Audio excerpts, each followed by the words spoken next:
God damn. Sorry for not starting the stream earlier. Go Discord. I need to set up the bot for the automatic Discord thing.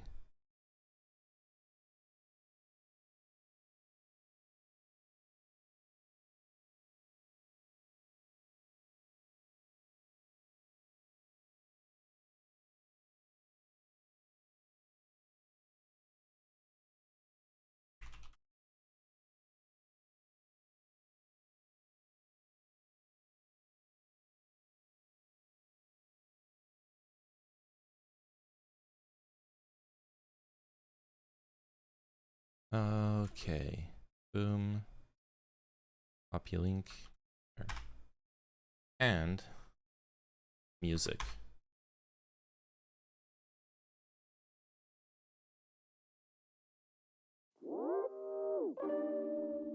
Perfect. God, I'm hungry.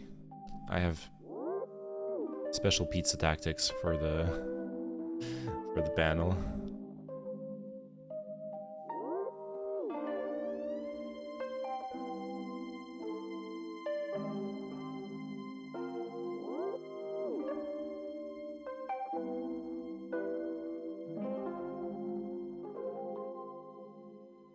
Okay.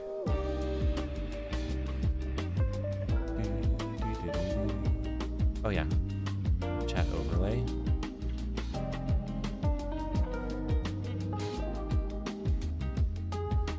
There we go. Almost forgot a little bit of my layout. Perfect. I can close this.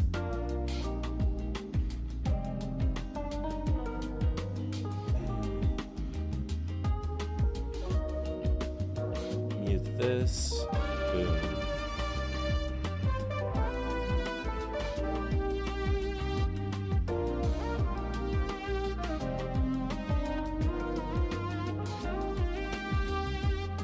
Hey Kino, how are you doing? You missed yesterday's stream. Yeah, been a while.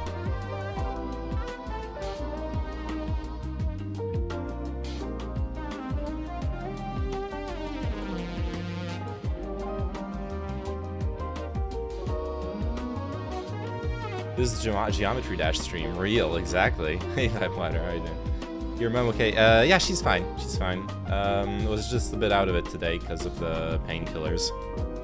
Turns out, if you don't have any opiate tolerance, and you suddenly take like really strong painkillers, you might not feel great. Such things are true. Geometry Dash, my like Zoomer cousins showed me that game. It looks fun. Oh hey mister, hey. Criticize this. Criticizing my Valorant gameplay is okay. True. I'm thinking about buying a boat. Any suggestions? I'm not a boat person. I'm sorry. I actually know someone who has a boat permit, but they're not going to help you much.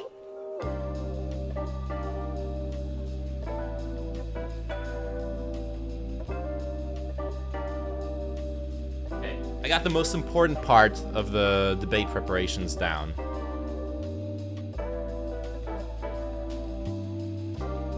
Debate pizza.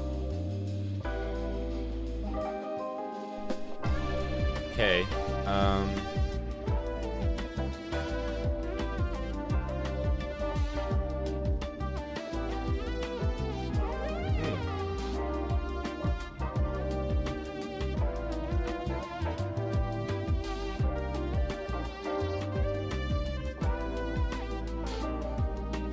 I'm ready for the sick content, I better be wild. Dude, every day is sick content, what do you mean? It's never not sick content. It's not Papa John's. I don't even know if there is Papa John's in France. Okay.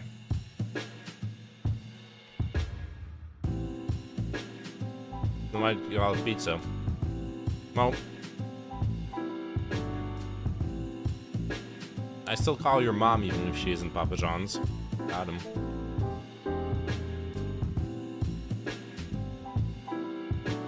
Oh, look at that. Hello. Oh, hey, Ed. Yo. Hey. Oh my God. What? Okay. No, nothing.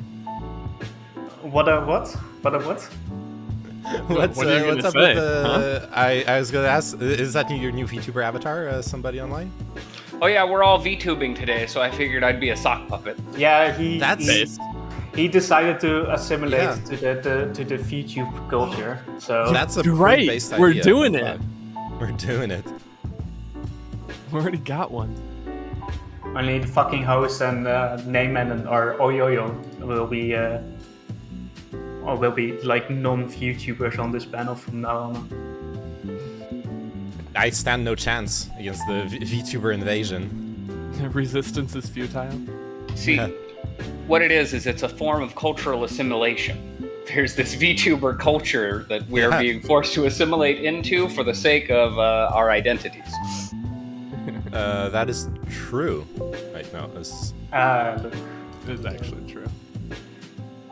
I'm here. So, yeah, welcome. So now that everybody. Oh, Yo-Yo with a new name. Let's go. Yes. How's it going? Good, and you? Yeah, good, thanks. Sorry. It's Oyoyo. Oyoyo. What do you think about the name change, Chad? Wait a second. I've seen this panel before, and it was really fucking boring. This isn't going to be boring, is it? No, this time it's not. Sometimes it has been boring in the past. Sometimes, it's not always. Oh, look at that! Holy shit! That's It is the Fucking VTuber would you look at invasion. that hat? I'm ready, guys. I'm ready. I'm ready to disgusted. fight. But Well, what what do you the- think about name Sorry. change? Yes, the name's good. I like it. It's catchy. It's easy to spell as well. Yo-Yo, easy to spell. Good stuff. Nice. Jesus Okay. Christ, Chud, what have you done to your avatar? What do you mean? I look great. You're not a fan? Beautiful. Just let the guy be, I mean, we already said that now we got so many VTubers on that. Maybe I need to, my culture needs to shift and then I need to assimilate the VTube culture. So maybe that's a thing. But that being said, I want to welcome everybody on. Great guest today. So Church Logic, Chris Speaks, somebody online. Thank you for being guest on this panel. I really appreciate it. And of course, it's Oyoyo and Elysium Azar, just our general panelists. So today's topic was about, are their cultures better or worse than other cultures? So, and I assume that Chet is going to say that the UK is the best culture if I see the flag in the background. But that being said, I'm going to give you guys opening statements. Please be quick and be precise about it because I don't want to have people ramble on for too long. So let's first start off with our Frenchman, Oyoyo. Okay. Look, I don't want to live in a world where we cannot fight back against the British menace. Those people have been oppressing Europe for thousands of years. We cannot stand by this. We cannot let ourselves be invaded by I gotta say to you, by those people. They are Those people? They are a threat to our sovereignty, to our cultural identity. They are not even that great. They almost got beaten by a Corsican midget. They had to burn a schizophrenic woman at the stake because she was dangerous to them. Please look at history. Look at the reality. I don't know if there's a better culture, but I know that there is a worse culture, and it's them. Okay, then next up, Chet. Yeah, I mean, I think that, it's all going to be based on what your morals are and what your ethics are. I'm sure that someone that lives in a country I would consider to be inferior from a cultural perspective may think it's superior because, I don't know, they're not seeing the cultural degeneracy that you see in the West or some shit. But yeah, I think that there's some cultures you can look at. You can look at some of the practices, some of the cultural practices that they engage in, some of the laws of the land, and you can, make a pretty reasonable analysis that culture is inferior. I guess where I would divert from some of the far rightoids is that I don't think that we should treat individuals from said culture differently on the basis of that. And this kind of speaks to what we were talking about. Should we integrate people? I think forceful integration is probably bad, but we should definitely encourage that, idea that there's some cultural morality or something which we can look at as superior and try and sort of push that broadly. Something like that, I guess, would be what I'd say. Okay, and then next up, our anthropology professor, somebody online. Just kidding, but yeah, So- you have a background in that, so there you go. I appreciate it. Not a professor. Culture is a very interesting thing. Culture is a very complicated word, and any sense that any culture is superior is kind of an illusion just by the fact that that culture appears to be doing better currently in the current system. It really comes down to like domination in forms of war, and then at some point, whichever culture is able to produce the best technology is assumed to be the best, and everyone is kind of forced to assimilate into that. Is that a bad thing? No, not necessarily. Which culture is the best? The one that has the most money and the best tanks. Okay, and then Elysium. Base, and that's obviously America. So I'm here as a defender of liberalism. I think it's the best culture. I think we can easily recognize when other cultures are worse and we assimilate them into ours. But we do so in, I don't know, we'll get into it with Chud. I don't know how forceful or not forceful he means by that, but I would assume I view it as a pretty forceful way. But liberalism is based because it allows as many cultures as possible to be integrated into it and to thrive within it, within bounds. So it's like the culture of multiculturalism, forceful multiculturalism, and American liberalism is based because, the French are cringe, they lose everything in recent history, and the British are old, and we are the new version. Okay, and then last but not least, Chris speaks, and then we go in open panel. Yeah, sure. So I think that there are metrics that, like subjective metrics, they could apply to sort of judge whether a culture is better or worse. Obviously, there's no definitive metric that we can use, but should we apply those metrics, then yeah, it becomes pretty apparent that some cultures are just straight up better than others. In terms of like assimilation, then yeah, it should be encouraged to the degree to which it's possible. And in terms of like which cultures are best, then yeah, it's obviously British, isn't it? I mean, America's about to hit the 250-year mark, so you guys are going to be gone in, 4 years at most? And French are not even worth mentioning.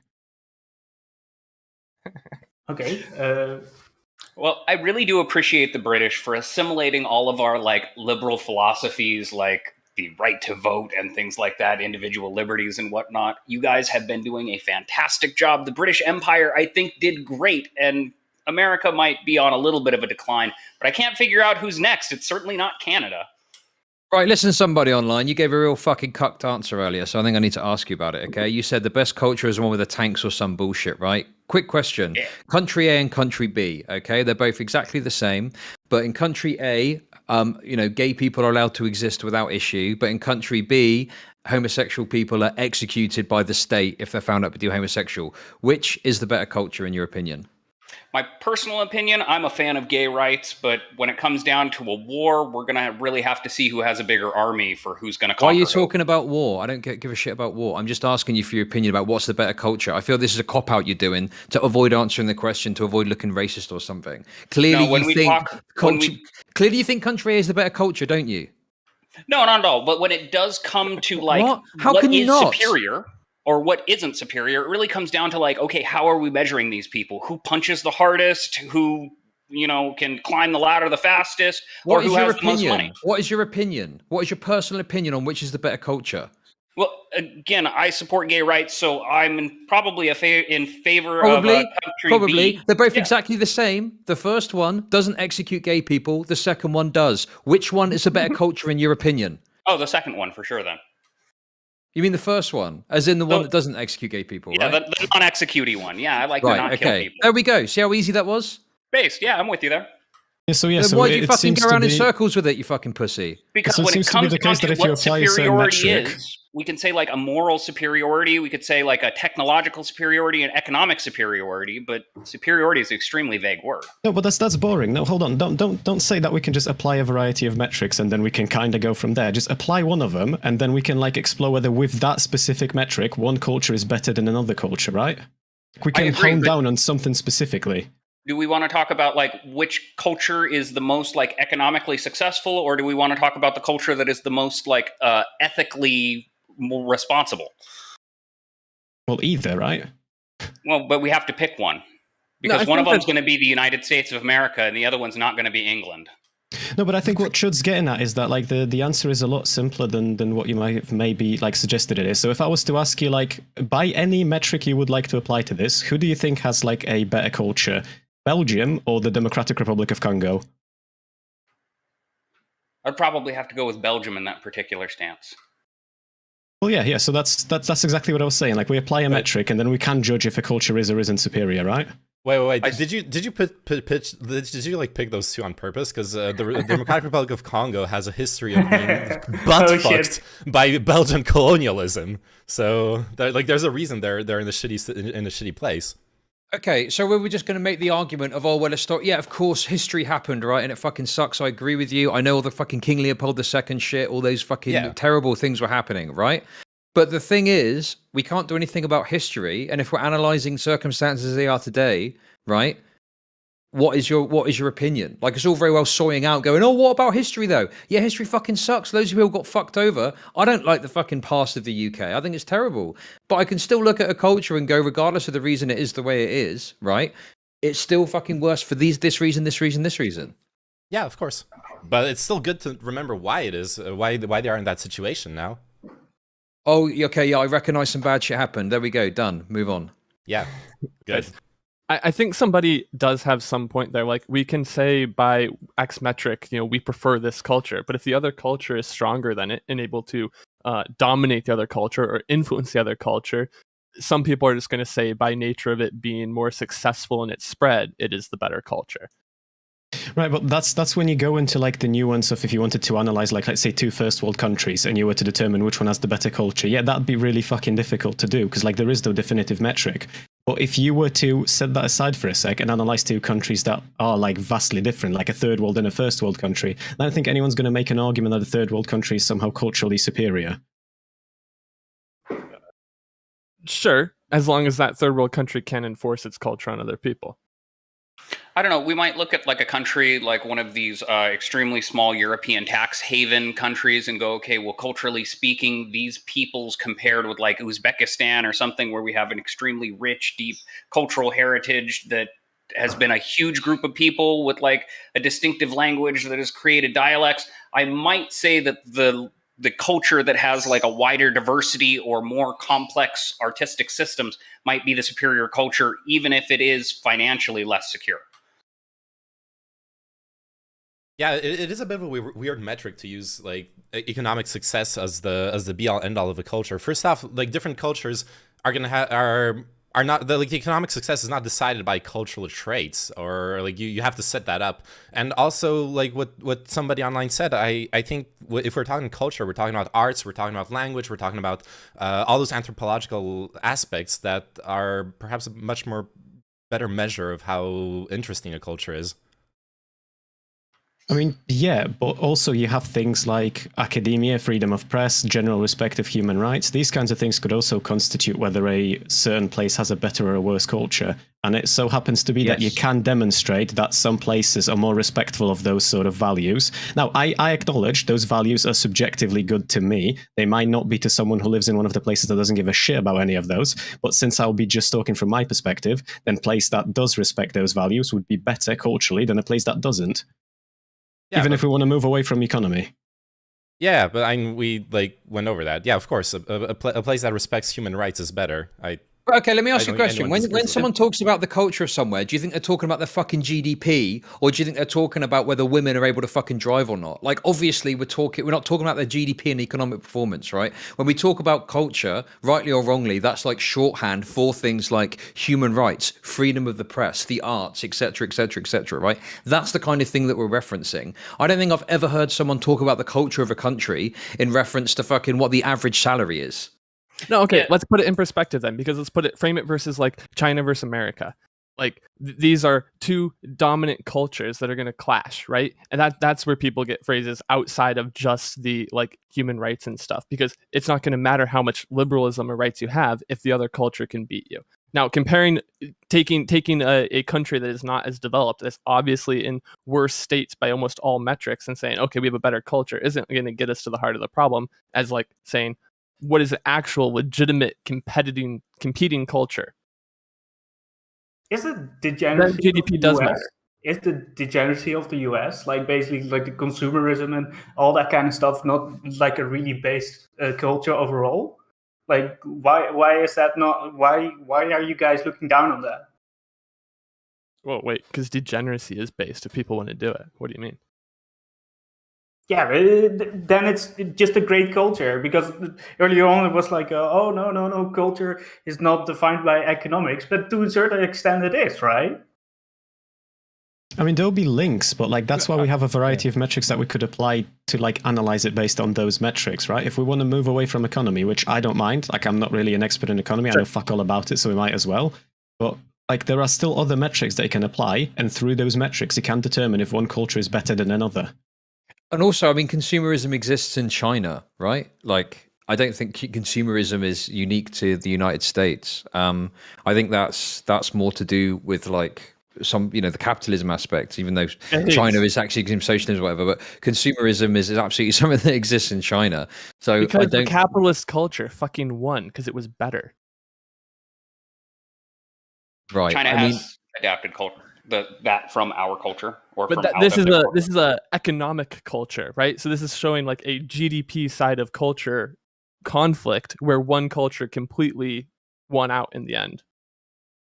So yeah, I want to kind of go back to what Chud was saying. Like a lot of times when we're talking about culture, we're talking about like what are the general sense of the laws? How are the laws informed in this particular country? Another thing that I really tend to think about most of the time when we're talking about culture is like spices and food and how recipes are prepared and what sort of cuisine these people have. And you know, the United States, we're really great at stealing everybody else's cuisine and kind of mixing it all together and going, look, this is a traditional dish from wherever it is. And then those people going, oh, this is terrible, but that's like a great American thing. You know, a bunch of people struggle with spices in a lot of different ways. And I'm not going to tell you that, you know, Thai food is better than Chinese food or English food is worse than American food, because frankly, how do you put a lot of the stuff on a metric? It comes down to the chef cooking it. I mean, the thing is okay, so are you arguing that the best culture is the one that's dominant? Is that right?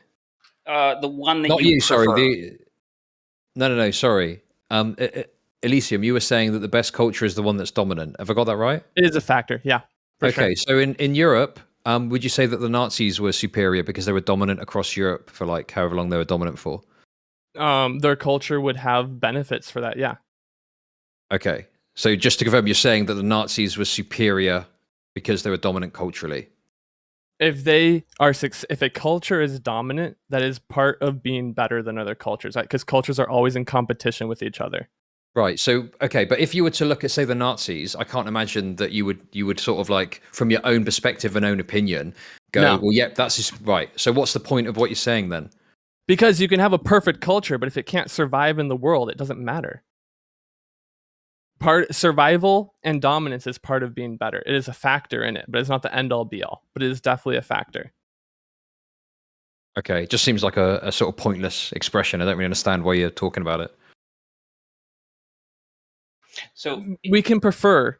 I thought we were talking about our opinions on what is and isn't superior and stuff. But I mean, yeah, obviously, if a culture can be dominant and just enforce itself across the land, I mean, there's nothing you can do about it, of course.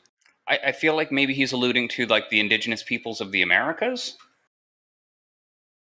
I mean, that's part of it, because you get to a point where cultures are incompatible with each other, and at that point, part of better is who can survive incompatible conflicts. We don't have to get into it. We can talk about which cultures we prefer, but preferring a culture to yourself, being liberalism for me as the defender of Western liberalism, doesn't mean anything if that culture can't survive in the real world. I feel like that's just transposing the ideology of like political realism to culture. Like, okay, this culture has more power in the world, so it's winning. Culture isn't like economics. We can't have a lot of. It's more zero sum than most other things. I just feel like it's such an obvious point. Like, yeah, obviously, if you're able to enforce culturally, like what your culture is, then yeah, you're going to be able to do that. And what the fuck can anyone else do about it? Sure, but you know, I mean, obviously, you would still criticize a culture that was dominant if you thought personally it had principles that you disagreed with, right? Yes. Okay. Also, it's not like cultures just fucking disappear once they're dominated. Plenty of countries have like subcultures that got absorbed in a bigger culture, and they keep on living. If they're really minor, they're just like tourist attractions, and it's a bit sad, but they still exist. Those like dialects, the languages, all that stuff still exists. You can have subcultures survive. They're not going to thrive, but they can survive within a bigger, more homogenous culture. They survive to the extent that they are compatible with a larger culture. So there's a lot of examples of cultures that get integrated into liberalism, because liberalism is built around allowing you to express yourself to your greatest degree, to express your culture to your greatest degree that doesn't infringe on others, but they can't operate how they would ideally want to. We can get into more specific examples, because there's a bunch of cultures that have been wrapped up into stuff, but they're not the same. They exist as much as they can exist within the bounds of liberalism. We want to talk about a tenacious culture that has managed to hang on. And if we're suggesting that maybe that implies some sort of superiority, we need to talk about the Romani, because frankly, these people have existed without a homeland for how many hundreds and thousands of years at this point, and their culture is still cohesive and relatively similar, like across multiple continents. Like, this is a tenacious culture that seems to have some magical ability to be able to integrate itself and to sustain itself as a diaspora in other cultures. I mean, I don't know if that's necessarily the best example, only because there is examples where that culture clashes with like the liberalism or whatever, because you have this nomadic group of people that want to live this nomadic lifestyle, and that doesn't really align with how we live in the modern age, which is you've got a fixed address and this sort of stuff. And obviously there's a lot of issues in Europe that exist. I mean, I can speak more closely to the Irish traveller thing that's happening here, where you have these people that want to live this nomadic lifestyle. It doesn't really fit in with modern culture and how it works. And you've got certain sites that they can go to, but sometimes they'll end up just kind of popping up, in a park somewhere, and that ends up clashing with the local community. The police get involved. So I think there's definitely a limit within, say, liberalism of how much you can express that. And I think that sometimes it can just be, window dressing really, and not really substantive. I mean, do you think that Native American people in America, are truly expressing their culture in a way that they would want to ideally, when they're like in reservations now, essentially, on the whole? I think that a lot of indigenous peoples that are living, on reservations are still living very traditional lifestyles and still expressing their culture as much as they can. Would they ideally like to have their culture be in a different place? That's the point, ideally, I think that most Americans would like their culture to be in a different place. There's a lot of Trumpists that would like to dominate the entire world and have everybody frickin' waving American flags, but it doesn't matter what people would like. If we're talking about, like, are you able to live your culture? Yes, they are living their culture. They are doing the best that they can with what they have available to them. I'm not going to say that, like, it's not a functional culture, that they're not living their culture. They are. They're just not able to take advantage of the other cultures that they're not participating in. Because I think, this presentation of liberalism is, oh, well, you can just have your culture and whatnot. I just think it's a bit limited. I don't think that it's quite true, and I think there's examples where when more traditional styles of culture clash with liberalism, liberalism will squash it as it needs to, essentially. So yeah, I feel like there's this presentation of liberalism as, oh, we're all welcoming, come one, come all, you can represent yourself and stuff like that. But what is not said is, as long as it fits in with what we want, There are definitely certain social standards. I mean, if you want to drive a car, you have to obtain a driver's license. You have to have insurance. People drive without driver's licenses and insurance all the time. They get in trouble with the police. If you have a culture of, well, we don't ever get driver's license because we're like sovereign citizens or something, you're also going to have a culture of interacting with the police quite frequently. And I don't necessarily know that that's a bad thing if your culture is just prepared for that. That's part of your culture. You're ready for it. That's part of your tradition and your heritage. I can't say that it's bad. It's just what you choose to do. How is that not bad? The thing is, like, even if we were to sit on this for a sec, like, the conversation isn't necessarily about whether something's bad, right? It's whether something's worse than something else. I would say that in today's society, riding around on a horse would be worse than getting somewhere in a car. It would be less practical. It would take more time. You have to feed the fucking thing. And Better for the cars are just environment, though. easier. Well, Yeah, yeah, I it's suppose. better Yeah, for the true environment. enough. But like But the if you point got to go remains 100 that like miles, that's no good, right? yeah, that's exactly what I'm saying. So like at some like I would say that in that case, riding a horse would be worse than driving a car. Not that riding a horse would be bad, but it would be worse than some other thing that we are comparing it to, which is what this conversation is about, right? Because we're taking one culture and we're comparing it against another. Yeah, sure. I guess the question would be is like, do you think that someone should be prevented from riding a horse, or there should be like, should there be some law that makes it so they've got to get in a car? Or do you see what I'm saying? Like, is there an issue with that person riding their horse, even though we all think that's crazy and inconvenient? So I get that, but so like for the horse example, maybe not. I think like most places are kind of compatible with people Yeah. riding horses, maybe with like the exception of going in a highway, but there would be other examples of like an element that might be integral to your culture that would just not work in a specific society. So like if an element of your culture would be that, I don't know, let's say women aren't allowed to vote, and then you move to a place where women are allowed to vote, then you don't get to wave that around and say like, we're going to have it my way now. And women not voting would be worse in this case, just to be clear. It would be a worse element of the culture than if women are allowed to vote. Does that make sense? Yeah, of course.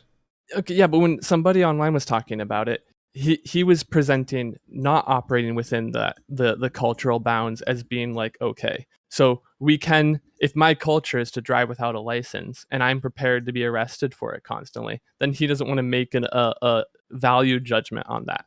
But if we're to sum up, okay, yeah, having a horse around, as long as you're operating within the bounds of society where they've designated horses can go, then it seems fine. But if you're going to take your horse and run it down the freeway and cause problems, get arrested and be like, it's my culture, I don't think that flies. I think I would make a value judgment on it. Like, I understand what you're saying, but at the same time, like, just because my part of like what I might consider important in the culture breaks the law and I'm willing to like handle the consequences of breaking the law doesn't make me any more right. Like, the thing could be much more extreme than the example of driving without a license. And if I am breaking the law doing it, then or if someone's breaking the law doing it, I will make a moral judgment depending on like the exact situation we're talking about. Yeah, I guess to go to the like women voting example, you could have a couple who immigrate and the husband doesn't let his wife vote, right? And would that be you can make a moral judgment on that, right? There's obviously someone limiting their spouse's freedom. Yeah, and I think it would be better to like stick to examples that are like hypotheticals that we could see actually being the case. Because like I don't know about you guys, but I don't know any culture which like it's integral for them to drive around without the license. Let me bring it a little bit more into reality then. Let's say that we have a group of people and they have a long family history of being equal rights protesters or government protesters of some sort, and it is in their culture to kind of stand up to the authority of whatever system is in power. Like they could have in their culture, like ingrained into them, like the way to talk to police, like some sort of like a defiant fighting against the greater system that might be a part of their culture, and to interact with the police or to come into conflict with larger organizations might be a beneficial part of their culture that they have a lot of pride in. Sure. I mean, that's fine. You're allowed to interact with police in aggressive ways or in hostile ways, and that's like that doesn't break any bounds of anything. Well, I mean, it's going to increase your risk of getting shot. Like, if you interact aggressively with police, like, that's probably not a good idea. I think there's some things which, just from a pragmatic level, you know, you need to say, right, well, you're in this country now. From a pragmatic concern, it's probably best that you kind of moderate your behavior, because over here, you know, it's like sometimes when you go to a different country, there's some cultural practices that aren't crazy, but they're a bit different. So you just need to manage the way that you do things a little bit. But yeah, I mean, I think just pragmatically, it's probably best to say, don't get aggro with the police in the US, because it increases the chances of there being an issue, right? Right, but if we were to take it as to like maybe not necessarily like aggro as in physical, but just if we were to look at it through the lens of sort of like a protest in a way, wouldn't it mean that like if I have a culture which allows you freedom of assembly and freedom of protest and all of that bollocks, and your culture makes it so that like you want to use those rights that are like fundamental to me, wouldn't that make my culture based, because I am now enabling you to do whatever it is that you want to do anyway? So like Chris, would you be fine with people that go around and consent to cannibalism in that case? To consent to cannibalism? I suppose it depends what kind of cannibalism we're talking about. But no, generally the speaking, person no. that's being hated and the person that's the both Well, parties in the act. Advocating for it, then I mean that just would be freedom of speech, right? If you want to advocate for it, then No, practicing. Because Practicing. if they consent to it, right, they are both fine with it in that case, and then in your system that would be okay. it wouldn't be okay in my system, because in my system, like, the element of assimilation is that you have to abide by my laws to begin with. Like, Okay. you can't just, because like there would be no. I might be wrong on this. I'm not like super versed in like cannibalism element of law, but like to the best of my understanding, you can't just cannibalize one another, right? Even if it's like consensual, it's a big no-no. You can eat your girlfriend out, but that's like the limit of it. Okay, I want to jump back to the Romani example. I think we can identify problems with cultures, or like issues where cultures have problems assimilating. So one of the things why I'm viewing cultures as more aggressive is because all cultures indoctrinate people into them. If you grow up in a culture, you're indoctrinated into them. So if your culture doesn't allow for cultural mobility, for people to accept and switch into other cultures very easily, I think that's getting close to doing a harm in the modern world to people within that culture. So if we're a culture that doesn't adhere to like mandatory schooling, which most countries have viewed as like necessary within their society, then I think we're getting into like problematic territory. Sure. I guess my concern is like, I feel like this is always the case when it comes to talking about liberalism. It's that the violence is always implicit, right? It's never like, you know, if you don't, like, for example, listen, I have been critical of some of the traveler stuff that I spoke about on stream the other day, and some people gave me some shit about it. But like, obviously there is a level of like force that is at the very least implied and is often utilized against, say, the traveler community, right? Now, I don't know the ins and outs of like Romani people and how they're treated in Europe, but I hear that in some countries there are some genuine issues that occur because they're trying to exist in a certain way, and that causes conflict with like liberal society. And then that's when the fucking police wagons come rolling in, you know? So yeah, I mean, I don't know. I mean, to be honest, I don't really know what we're talking about, what we're disagreeing about. Where are the soys? I thought there was going to be some soys to argue with. Who's the soyest person here? Like, what's going on? Everyone agrees with liberalism. No one disagrees with liberalism. There's no way to.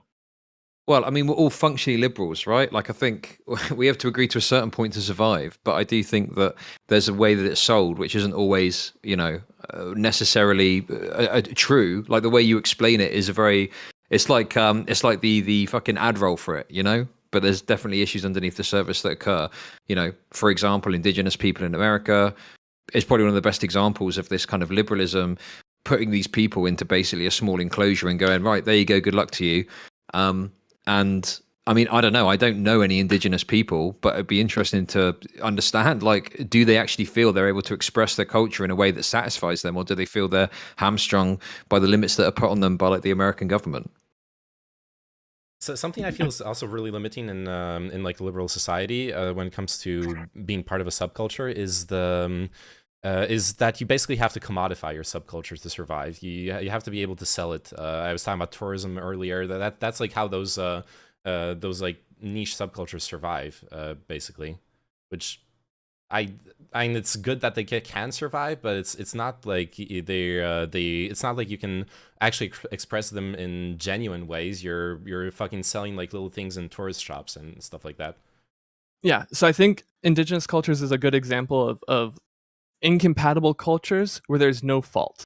So we have like the American culture has taken the land, has supplanted the indigenous cultures, and they're incompatible with each other. Each have claims that can't coexist, but neither one is necessarily better than the other. There's no necessary problems. It's just they're incompatible. And right now, the liberal American government has the authority over everything. And this, as you're saying, being on reservations, I don't think it's worked out.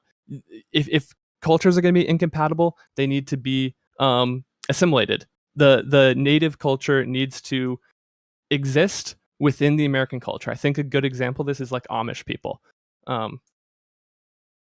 They are a completely different culture, but they coexist within liberal society and they adhere to liberal society. I think despite that, you could make strong claims for like certain elements of Amish culture just being straight up worse. Yes, and I would point to like the schooling part, right? So they adhere to most of the mandatory schooling, but I think we should probably push that to the full K through 12 that is mandatory, and that should be like a more federally designated thing. So that if you grow up in an Amish society and you want to leave it, you actually have the plausibility to. I mean, I wouldn't stop at education necessarily. I would also go into things like the fact that they oftentimes refuse medical treatment based on their religion. They will refuse things like blood transfusions. They'll have people, like family members, die of an illness that is preventable just because they're really stuck up about sticking to some old rules that like are problematic in today's society. I would absolutely make the claim that culture is worse. Yeah, without a doubt. Jehovah's Witnesses will do that for sure. Yeah, and I would make a claim that if they do that, they would be worse culturally. Yeah, that's. I would agree, worse culturally, but how are we going to deal with that? I don't think you can. If someone has informed consent, you can't force them to make a better decision, right? I don't think you necessarily always have to have a solution. Sometimes you can just shit talk people. Sure. Yeah, I'd agree. I think that's a worse culture. Like, I don't think anyone would choose to be Amish in the first place. Who wants to go back to living in the 1800s? A lot of conservative people in the United States. I know a lot of people that look at the Amish people and go, "Oh my goodness, those people, they know how to just raise their family on the farm and take care of their kids. It's the greatest." In America, there's a lot of people. And how many of them go into the farm? Yeah, let's be real. How many of them are actually LARPing? Because like so many people are like, hey, I want to be in an the lefty example. I want to be in an anarchist commune and be like a philosopher poet all day and shit like that. But who wants to deal with the reality? You know, growing potatoes for 10 hours a day. Well, the potatoes grow themselves for the most part. But no, I do take your meaning. There's a lot of different things like that this comes up in, and I feel like sometimes cultures are voluntarily participated in, and sometimes you're like forced into a culture or you're raised in a culture. This is fucking cope. You know, Elysium was right earlier. Everyone is indoctrinated to the culture they exist in.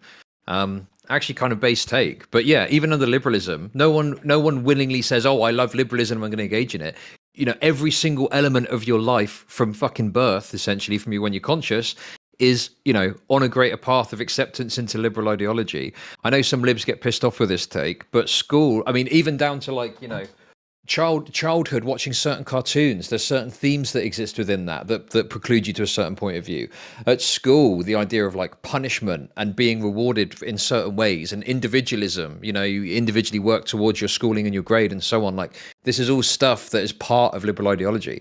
And like, that's fine. Like, this is why I say we're all functionally liberals. That's just the way it is to me. But no one kind of willingly chooses to like participate in the culture they're born in, right?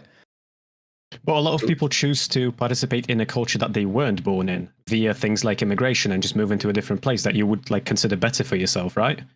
Yeah, sure. I agree with that, obviously. But then what I would ask is, in terms of framing that as a choice, I mean, sometimes perhaps people do choose to, say, move to a country or something like that. I don't want to go too into the weeds of like, you know, determinism or whatever. So maybe we don't need to go down that path. But I think like most people who exist in the world adopt their culture and a part of their culture, not because they thought about it and have chosen it, but that's what they happen to be born with, particularly like religious cultures and stuff like that. Yeah, I wouldn't disagree there, yeah. But there's some people that probably do, you know, shorthand, yeah, sure, they choose to be a part of this culture or part of that culture because they see something they like about it, right? Like, and I think that obviously, you know, there's the meme of like going to America because it's the best country and all that shit. So sure. Well, I was thinking more along the lines that you have like, it seems to be a trend, broadly speaking. And I'm not talking about refugees. I'm talking about immigrants that people just seem to be picking the Western world to immigrate into. So like there is something about that place, that culture, if you will, that makes it appeal to people who are outside of that culture to begin with. So there is like an element of something there that could be identified as better. I mean, I think things like free press and, like you say, human rights. I think human rights is probably a really big metric that you would look at if you're looking for a country to go to, because the better the human rights record, the better off you're going to be generally, right? So that's probably, you know, things like that are probably why. Maybe I actually want to contest that a little bit. Like, I think a lot of people who immigrate aren't necessarily coming because of cultural reasons or like legal reasons, human rights or whatever. So a lot of people are fleeing like oppression and all those things, and they absolutely are interested in like better human rights. But a lot of people come here to like Europe or the US, and they don't give a shit about that. They want a better economic situation, and in fact when they come here, they actually want things to regress. They want to lower certain standards of rights or such things. So I think there's different kinds of approaches to this. Wait, are you talking about Muslims coming over and wanting to ban gays or something like that? Is that what you're talking about? Yeah, for example, yeah. Based. True. Yeah, that's a great example. We're getting to a better definition of culture, I feel like, because we have this idea, this tension of like a balance of happiness and productivity is how we're kind of like saying this is the best culture. And actually, when Chud was talking about his Nazi question earlier, I think something I probably should bring up is if we look at the Nazis' failure, it's probably a huge indicator of it being an unsuccessful culture. That was a cultural problem, is one of the main reasons why the Nazis were unsuccessful, because their culture wasn't. Well, the Nazis were unsuccessful because of like the material realities of the world that existed during World War II and the fact that they had two fronts. I mean, I don't know how much of that is down to culture and how much of that is down to cutting just out parts of your own population, building a infighting civilization. These absolutely manifest in your material outcomes. I mean, sure, somewhat, but I don't think the slaughter of Jewish people, for example, you know, was like, or whoever they slaughtered, was necessarily the primary issue in why they failed at World War II. It was simply overstretching.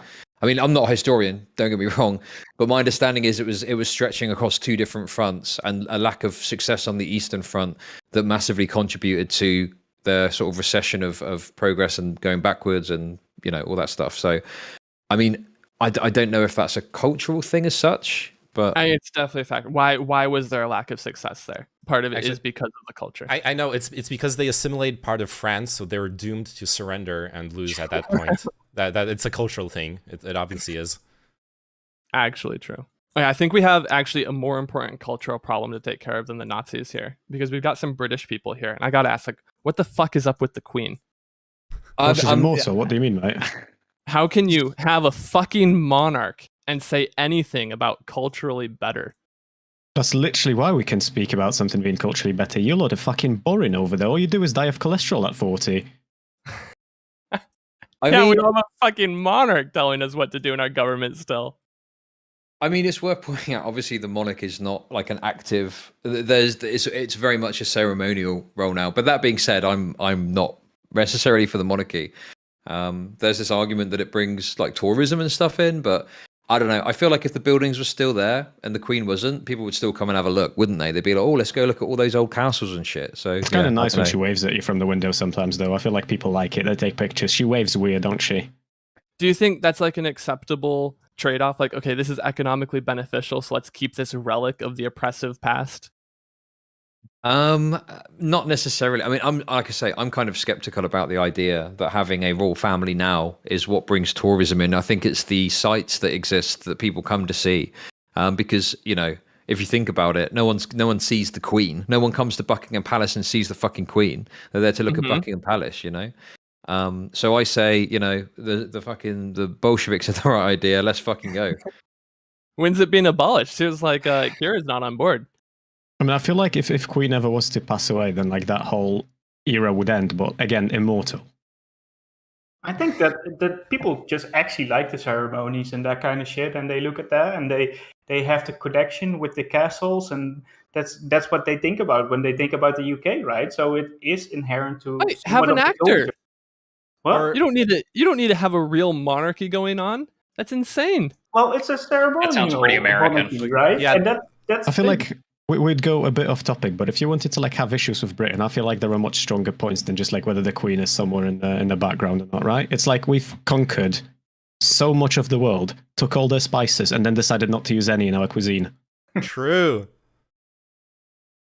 So I want to kind of bring something back to try to get us back to cultural assimilation if we can. Short story, I'll try to keep it extremely short. In Nicaragua, they didn't have sign language. Deaf children were kept at their homes. They only communicated with their family members with like personal sign systems. In the late 70s, they brought all the children together. They started the first school for deaf children in Nicaragua, but they weren't learning Spanish no matter what the teachers would try to do. They brought in a special linguist from the United States to teach them American Sign Language. She realized that the children were developing their own language, Nicaraguan Sign Language, in the lunchrooms at school, and rather than teaching them American Sign Language, started documenting and studying the language, trying to codify it so that they could teach it to more Nicaraguan people.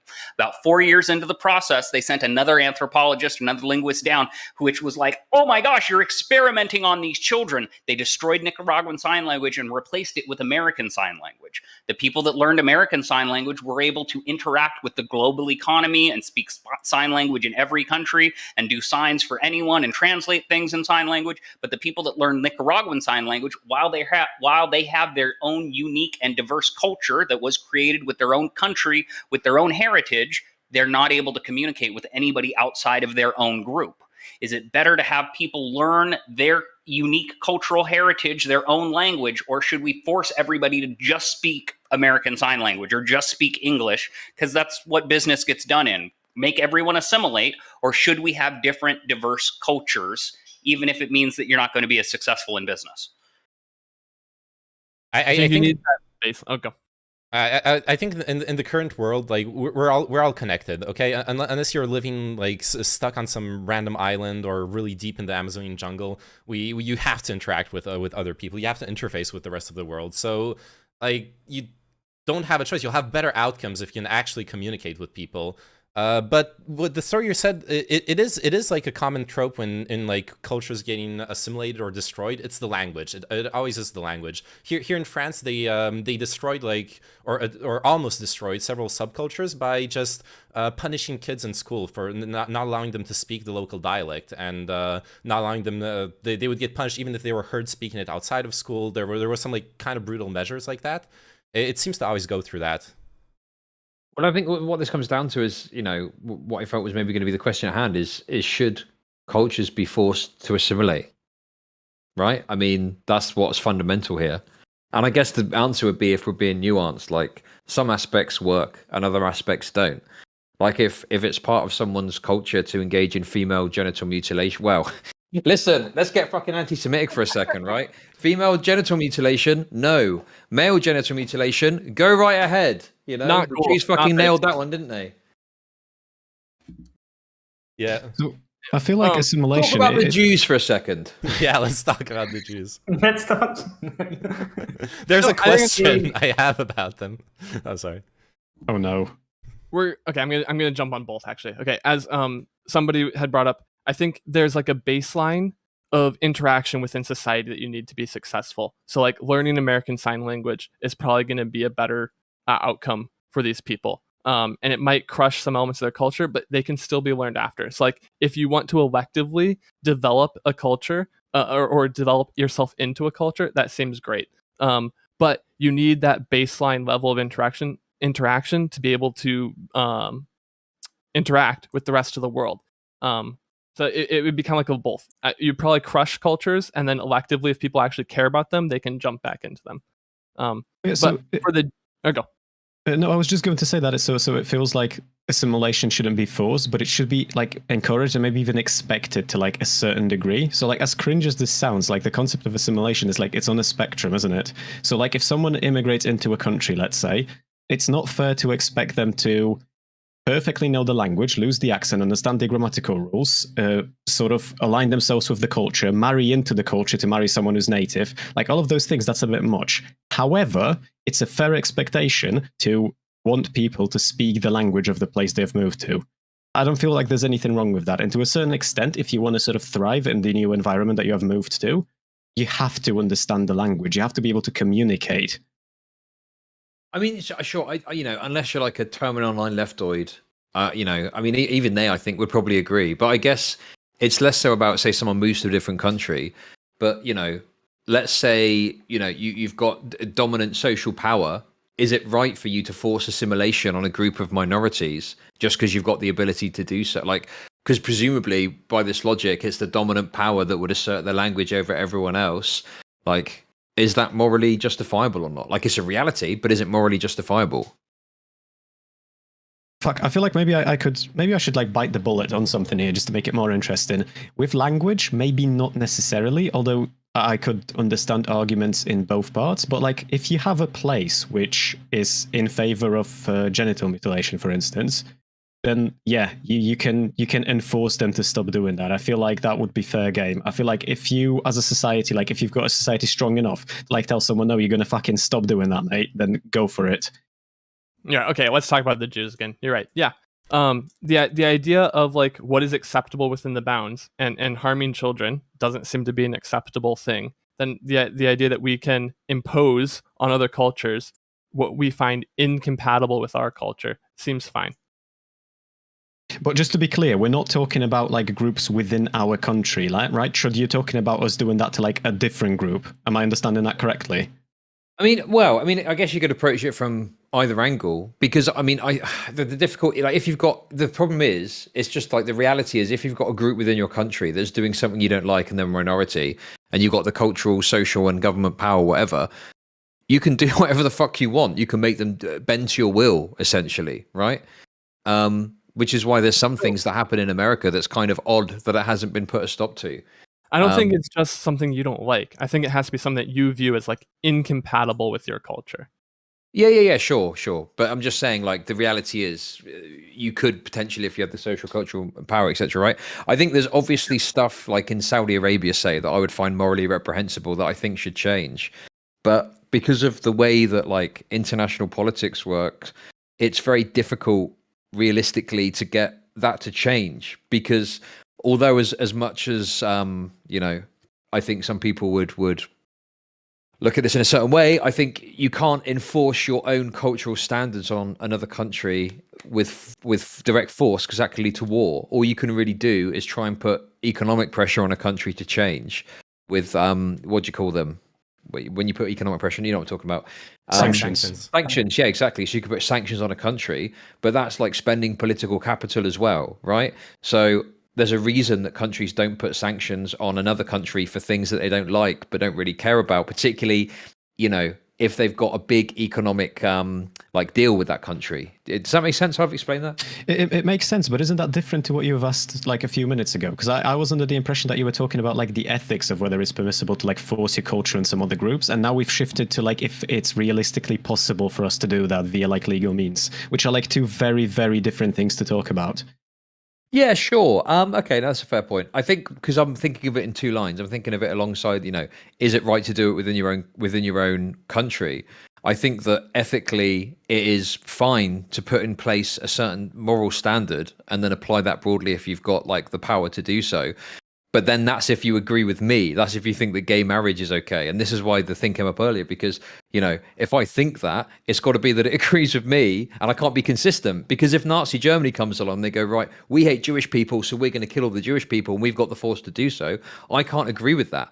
So I think the problem is you end up with an inconsistency, because it probably isn't ethical only because you cannot sign off on a powerful culture in putting their will on a people if you don't agree with it. Does that make sense? No, it makes sense. I'm just wondering if this is like a terminally online type of like my thinking here, or like if maybe I just didn't delve into like my understanding of ethics enough. But like I understand what you're saying with there being like that element of hypocrisy, and I understand that hypocrisy is bad. However, if under like sort of the moral thingy that I'm applying here, my culture is better and your culture is worse, then am I being hypocritical in saying that my culture should be able to assimilate yours? I guess the issue I would come up with is it's better from like your point of view or my point of view. I don't think there's a way of objectively figuring out which culture is better, which culture is worse, right? No, so it would be like I think I've mentioned in my opening statement that there is no like definitive sort of definitive rule that we could apply, or like a definitive metric that we would know like this 100% is objectively better and this 100% is objectively worse. But I feel like even without like really solidly establishing those rules, I don't feel like I'm making a hot statement here by saying that like women rights are kind of based and places that don't respect those are kind of shit. I would like for those places to start respecting them. And I completely agree with you, and I'm on board with that, right? But then the problem is, I mean, sure, ethically, yes, I agree with you. but the problem you've got is, I guess, where it clashes with reality, because while I can ethically think something, the reality then comes in is that how are you actually going to input that onto, say, Saudi Arabia? Do you see what I mean? And then we're saying, well, we're going to be able to do it because we've got like some sort of, you know, superiority or something like that, so we can enforce that on the country. But then if we're saying, well, you can go and do that because you've got the, you know, superiority of arms or whatever, then that maybe justifies the idea that if you've got the moral superiority, you can do it even if you've got ethics I disagree with. I'm not a philosophizer, okay? But that's just what I'm trying to say. No, I understand what you're saying, yeah, and I get the issue we're bumping into. Like, I understand the element of like the impossible practicality of it. It's just, fuck, I don't know what else to say other than like what I've already said. I think the position, which I kind of joked about a bit, but the position is like, it's okay for a morally superior force to put their principles and ethics onto a culture as long as I agree with them. Like, I don't know how else to frame it other than that, right? No, I know, and like that framing sounds rough, but I feel like that is literally my position. Well, yeah, I mean, I think that's going to be everyone's position, right? Look at, say, a Muslim, say, a conservative Muslim that lives in Iran or whatever, and they've got very conservative views. They come to the UK and they want to input their, like, potentially their ideas onto society at large, right? So I think this is something that everyone deals with.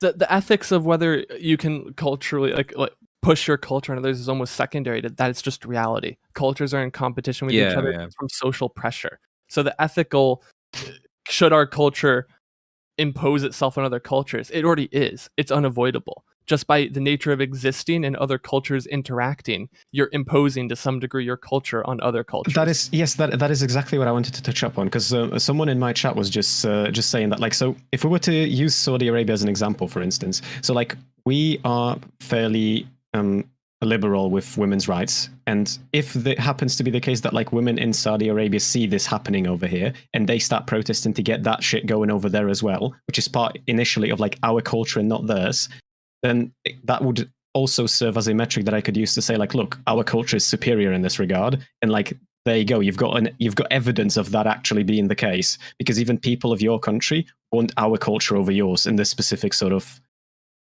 angle that we're looking at. I think there's also a calculation here that makes it far less hypocritical if you think about it. So, like, to take Saudi Arabia, why are we allied with them? Because they're like the leading member of OPEC. They petrol is really important for our economic success, military success, and the spread of our culture. So if we actually think that our culture is better and should be spread, you might get into this paradox where we actually do need the support of a country that has a completely antithetical culture, just so we can have more power to spread the culture that we think is better. Which sucks for people in Saudi Arabia, but you might perhaps make an argument that that's better long term for the rest of the world. I wonder if, like, because you could make an argument that that's better long term, but like, would you also be able to make an argument that like that's the sort of the necessary evil component of it? Because like you can't just wage culture war on everyone out there, right? Like, yeah, exactly, yeah. You've got to chill at some point. So how do you not wage culture war all the time? Well, more aggressively, okay? Like, okay, more aggressive. There's always culture war, but more aggressively. Let's get to the heart of that. How aggressively should it be? Because as long as cultures are interacting, there's a war, there's a conflict between them, and there's like some oppression between them. The real question to get to the heart of that is, if we have Amazonian tribes that do not interact with anyone, do we have an imperative to spread our culture to them or not? Well, no, but I feel like using an Amazonian tribe as like it's a shit example, and I don't mean to like be rude about this, but like we were talking about someone that we actually interact with in this case, which is Saudi Arabia, which is like we're rooting this in reality, and we're talking about like sort of things that are making sense within like the purview of just trying to be as realistic as possible. And now we're back to talking about like a fuck off Amazonian tribe that like is fuck knows where, this fuck knows what, and it's like completely irrelevant to what we're talking about. But I feel like in terms of what you were asking, like the core of the question, like how would we enforce it? Then sanctions would be one way, right? Sanctions for violating human rights, for example. That would be us enforcing in a way, not liking what a different culture is doing, right? Yeah, you got sure. Passive or active measures, right? The sanctions are active, but passively is just with stronger economic ties, having your media, your products to show up in their country and influence people's thoughts. So I feel like we're building a monolith out of culture, and we're saying things like equal rights for women. Well, that's part of Western culture, and the idea of like a free press. This is part of like Western culture, and we're taking things that we view as morally good and saying these are the things that are in Western culture, and we need to like implement them into other cultures. But I feel like that's a little bit myopic. I don't think that any culture is a monolith. I think that there is like free press culture, maybe, that we could talk about. And that is maybe influencing different places, but I don't think that Saudi Arabia has like this gigantic, like singular, like they do a little bit better because they actually have a monarchy that is ruling by force in their country and so can enforce cultural norms onto their people. But when we talk about the United States, like there's two extremely diverse cultures that have extremely opposing opinions just on the right and the left politically before we start talking about any different like cultural backgrounds or ethnic heritage backgrounds at all. Yeah, that's a good So, point. like- We're kind of conflating like law and culture, basically. Like Yes. I feel like to a certain extent, like you have to conflate the two, right? Because one impacts the other. Well, That's more- isn't law like an expression of certain cultural values that exist? That's exactly what I was thinking. exactly. You can't just separate those two completely, right? There's going to be an Yeah. overlap. It's the same with like I know it's like fucking annoying to like go back to the economy that we're talking about, but like there's an overlap there. And the overlap still, like, it needs to be explored to a certain extent, right? We can't just ignore that completely. I mean, Right. if a country makes homosexuality illegal, that's a very clear sign that within that culture, homosexuality is at the very least frowned upon. You know? Right, but we're talking about like liberalism as a culture. We're talking about like the capitalist market as like a type of a culture. And when we look at Saudi Arabia, right, they might not be participating in our religious, cultural, ethical backgrounds the way that we are, but they're participating in the same like economic culture that we are. Like there are different tiers within these things. So to say like this is the best culture and then try to build a monolith out of it. I always notice this with the United States and Britain. Like we're constantly fighting over like who invented the idea of like individuality. And it's like, it's kind of a collaborative effort here. We're part of the same culture. We're all English speaking nations at the end of the day. I mean, we invented you, so we get to claim credit for whatever it is that you have invented, I reckon. Point. I want a question just in general because of the fact that we talked about like culture, right? And what about like communities that separate each other, like from the outset, like the Amish, like can they just do the fuck whatever they want? Because if I was living in a neighborhood and it's like the whole neighborhood was just basically becoming like something else, and everybody is going to speak to me suddenly in a different language, they're gonna behave different ways. I would not feel comfortable with that, right? Then it's my choice to move out of that neighborhood. But that being said, like if the rest of the country is just basically my culture or whatever, that sounds like really weird, right? Yeah, but I feel like so it depends. If we were to use Amish people as an example, for instance, so a part of their culture makes it so that they refuse like a certain level of medical treatment. Now, I'm not an expert of that culture, so if I'm chatting shit, I'm sure that somebody's chat will like call me out on it. But assuming I am telling the truth, so like for instance, if there was a case where I don't know, let's say an Amish couple has a kid, the kid is ill, the kid needs to go to the hospital, but they refuse a blood transfer. I understand that's part of their culture, but that would still, within my culture, within the culture of the country they live in, be legally, I believe, considered negligence, which is like a civil crime, and they should get punished for that. Now, I understand that is harsh to their culture, but I don't particularly give a shit in this regard. I think you're talking about Jehovah's Witnesses, not Amish people. What's the difference? All the same to me. Yeah, I don't know Right, which one I'm doesn't talking matter. about, but whichever one I'm talking about, the point still stands. No, Amish people refuse, Mennonites don't. So there you go. I mean, If yeah, it's someone's choice, how can you claim who's being negligent? You're going to charge a person for being negligent for themselves? No, you're going to charge the parent for being negligent for refusing a blood transmission for the child. Do you, I mean, I think that's fairly. I mean, I guess the difficulty is there though is how far do we take that? Because there's some situations where a parent might not approve certain medical treatment for a child, and obviously, if as an adult, I say to you, I don't want this medical treatment, like that's my decision. Like medical care is based on consent. So if a child can't consent or not consent to medical care, it's up to the parents to do that. It's put in the parents' hands.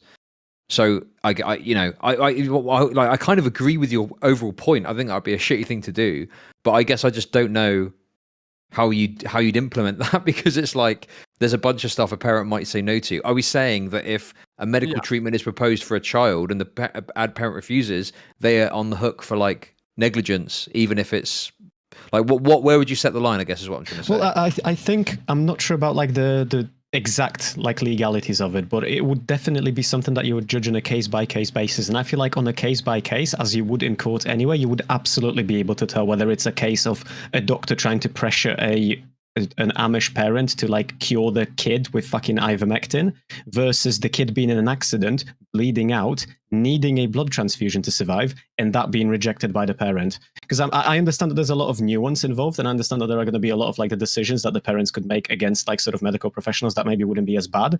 But I'm talking about strictly cases where like very obviously there is a medical treatment that helps, and that medical treatment is being refused on the basis of religion. And this wouldn't just be Amish people, this would be any religion sort of in... Like, if you're living in a first world country, you sort of have to abide by like certain laws and regulations and culture that first world country has. And a part of that is medical treatment.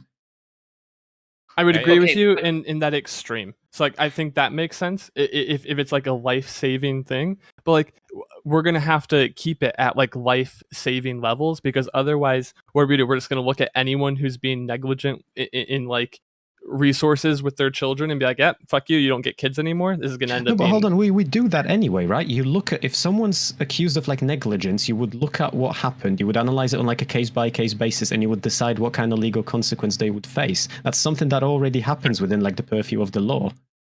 It's a very high bar though. Yeah. It is, sure, but it's kind of like, fuck, maybe this is like a stupid example, but you know how there are some people out there who are like pretending that their animals are vegan and like they won't feed their dog properly because they're fucked in the head? Yeah. It's like one of those, like that's obviously wrong. There's obviously something wrong with you. Don't do that. So I understand where you're coming from, and I fully support this. There was a case in the United States recently where a child like potentially had cancer or something. The parents were refusing chemo treatment for the child. The child died. The parents ended up going to jail for child neglect. I can also imagine a world though where we've got some ability where I can like extract your brain out of your body, drop it into a jar, and now you're able to exist in like this robot body for like indefinitely, and you're going to be immortal now that you're in this robot form. And this is mandatory. We have to do this to you because like, why would you ever want to stay in your biological body? The Alzheimer's is going to get your brain. You're going to deteriorate. And if you're not going to let us do this to your child as well, like this is child abuse. You're literally killing your child. And like culturally speaking, we could say like we have to do this to everybody, but we're removing people's choice about their own bodily autonomy at some point. Well, I feel like we're not. I mean, of course, to a certain extent we are, but like there's a difference between a case of you as an adult making like a conscious decision of something and like you being put in a position of responsibility as a parent, right? Because like that is sort of what we were talking about. If I was right now, for instance, like look at it this way. If I wanted to spend all the money I have every single day on KFC 5 times a day and fucking Roblox myself in like 15 years off of cholesterol, I can do that. That is a right almost that I have as a sort of result of living where I live, right? I have that freedom to do that to myself. And in a way that is beautiful because I have that choice. However, if I have a kid and I do that to my child, then that is a whole different conversation to be had, right? And that's what I was talking about, like cases where it's not just as black and white of I have made a decision, I am facing the consequences. I'm talking about a situation where I have made a decision and someone else, in this case my kid, is facing consequences. Well, we're also like pretty clearly drawing the line at directly what will directly lead to harm with the child, or like in your example, somebody you're giving an example where you improve the life of the person, and I'm even there. If we go into specifics, like you can do that at 18. You can. Sorry, go, I've like, got an Android important question. I've got an important question. Okay, this is very important. Sorry, it's just I've got to say this now. If you could have sex with a 10-year-old, but you would immediately think of the cure for cancer, would it be ethical to do it? You would what? You'd think of the cure for cancer? Yeah, you immediately think of the cure for cancer, and everyone with cancer is going to be cured by this, 100%. Go ahead. Oh, yeah. Yep. Go ahead, answer the question. Yeah, that would be morally good. No, let the cancer people die. It's not my fault. I'm not doing that. That's disgusting. You're disgusting, Oyoyo. And Freaking sorry, disgusting. whilst I've got you all, I've got one more question as well that I think we really need to ask, okay? Yeah. Why is it in the United States that female circumcision is illegal, but male circumcision is allowed? I fucking hate that. It's I was cringe. born in the U.S. and the doctors like told my parents, hey, you have to circumcise him because that's like better, and I got circumcised, and it's fucked up. Because the thing is people talk about like the Jews and stuff, but like, yeah, it's like a common practice in the United States to do that, from what I understand.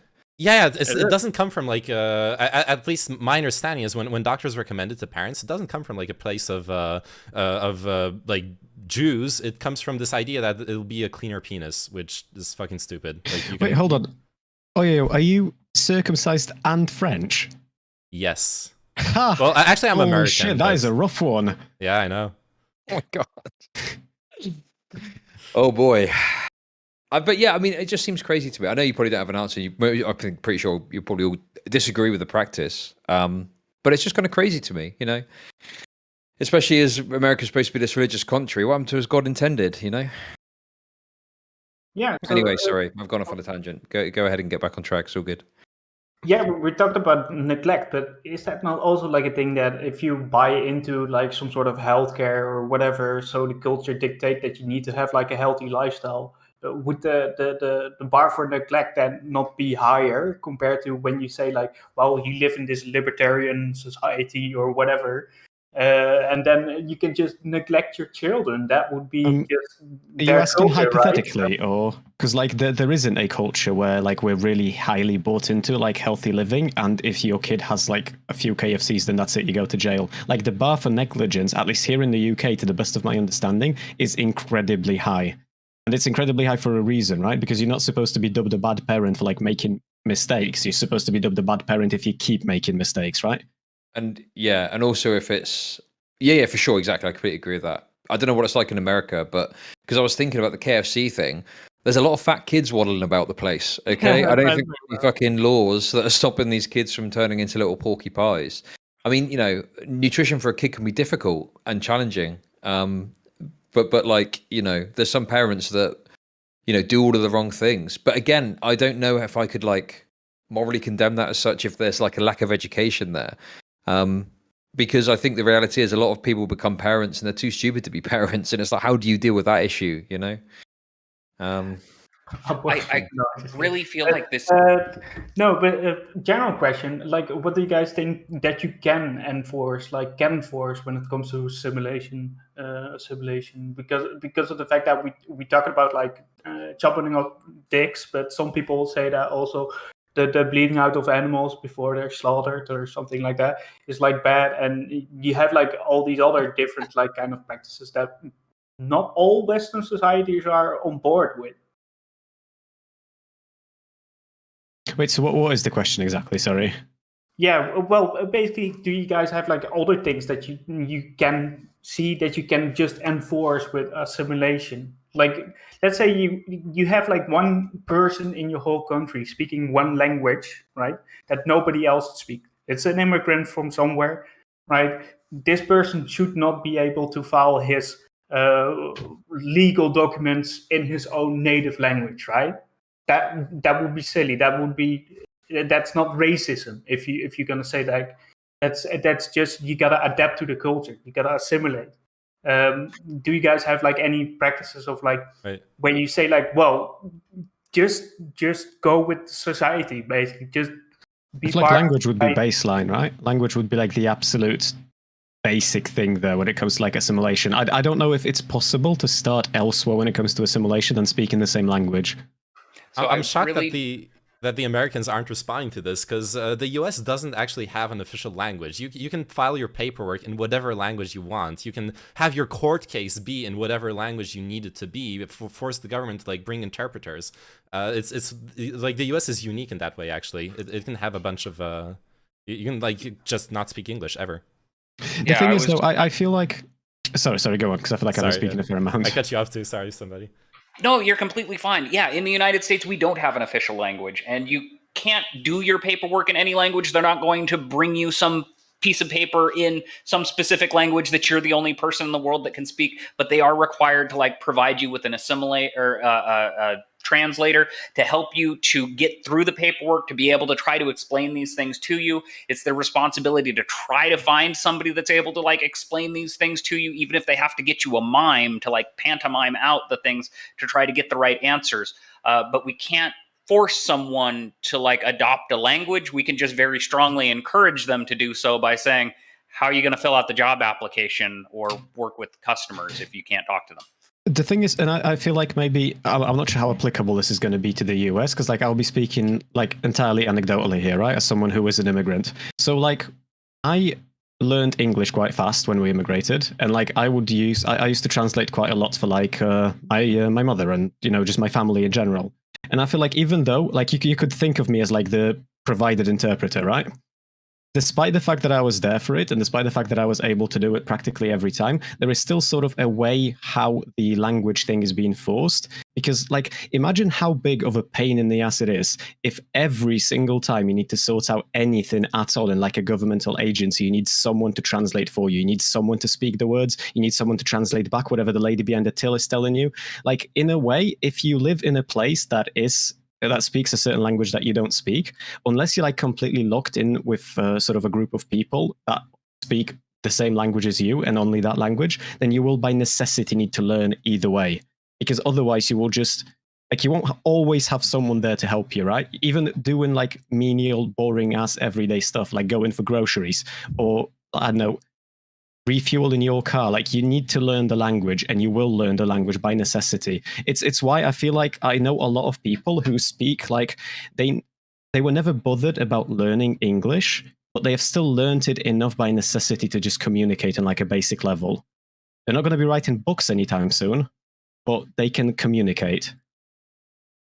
Yeah, all I just wanted to say was like you gotta at some level you gotta participate, right? You need to be able to participate, otherwise we will have like insulated like small communities that never do anything with other communities, and I think that would be overall the detriment for your own country and like the culture of your own country, because now everybody is just isolated on an island, not interacting with fuck all. But to a certain extent also, like, because there's a lot more nuance involved, because you can be in a position where you speak, so you can speak your native language in Britain, for instance, and you can learn how to speak English, and you can learn how to speak English and communicate with it effectively, but you can still retain like your culture. Like it's not one or the other, right? You're like you can have both to a certain extent, and there's nothing wrong with that. Just to be clear. So like you can have multiple cultures within like a sort of an overarching culture, provided that they're like sort of just really compatible to begin with. But you can't have them if they're really incompatible, right? Because I think because obviously there was this right-wing meme of like Sharia courts getting set up in the UK, but the reality of it was that for matters that didn't interfere with native law, you were able to resolve conflict like on a family level using like the law of Sharia. So, I mean, I don't know what it entails exactly, but we're not talking about, we need to have thieves have their hands cut off. It's like we're having a divorce, say, and in the ways that it doesn't conflict with UK law, we're going to administer it in the way that it would be done, via like a Muslim tradition, which, I mean, I think traditionally it's like the man can just say, I want to divorce you 3 times, and apparently that's then done. But obviously they wouldn't be able to do that, but there's elements they can do from their own kind of religion or something. Yeah, that's exactly what I was getting at. So like sort of you're allowed to explore your own culture within like the umbrella of like the legalities of the bigger culture that you live in. Yeah, and I think that's a pretty good compromise, right? I think that's pretty reasonable. I feel like it's the only one that we can realistically have, right? Yeah, of course, yeah. It's like, what else are you going to do, really? I feel like when it actually comes down to it, cultures assimilate really well and really easily, and we've seen it been really successful. It's like the idea that like we're going to get these enclaves that aren't going to integrate in any way, as you've been saying, it's not plausible for a daily life. You have to find ways to integrate with the greater culture. There's so many social pressures that happens on its own successfully. So like, No, please go ahead. I'll just be quick.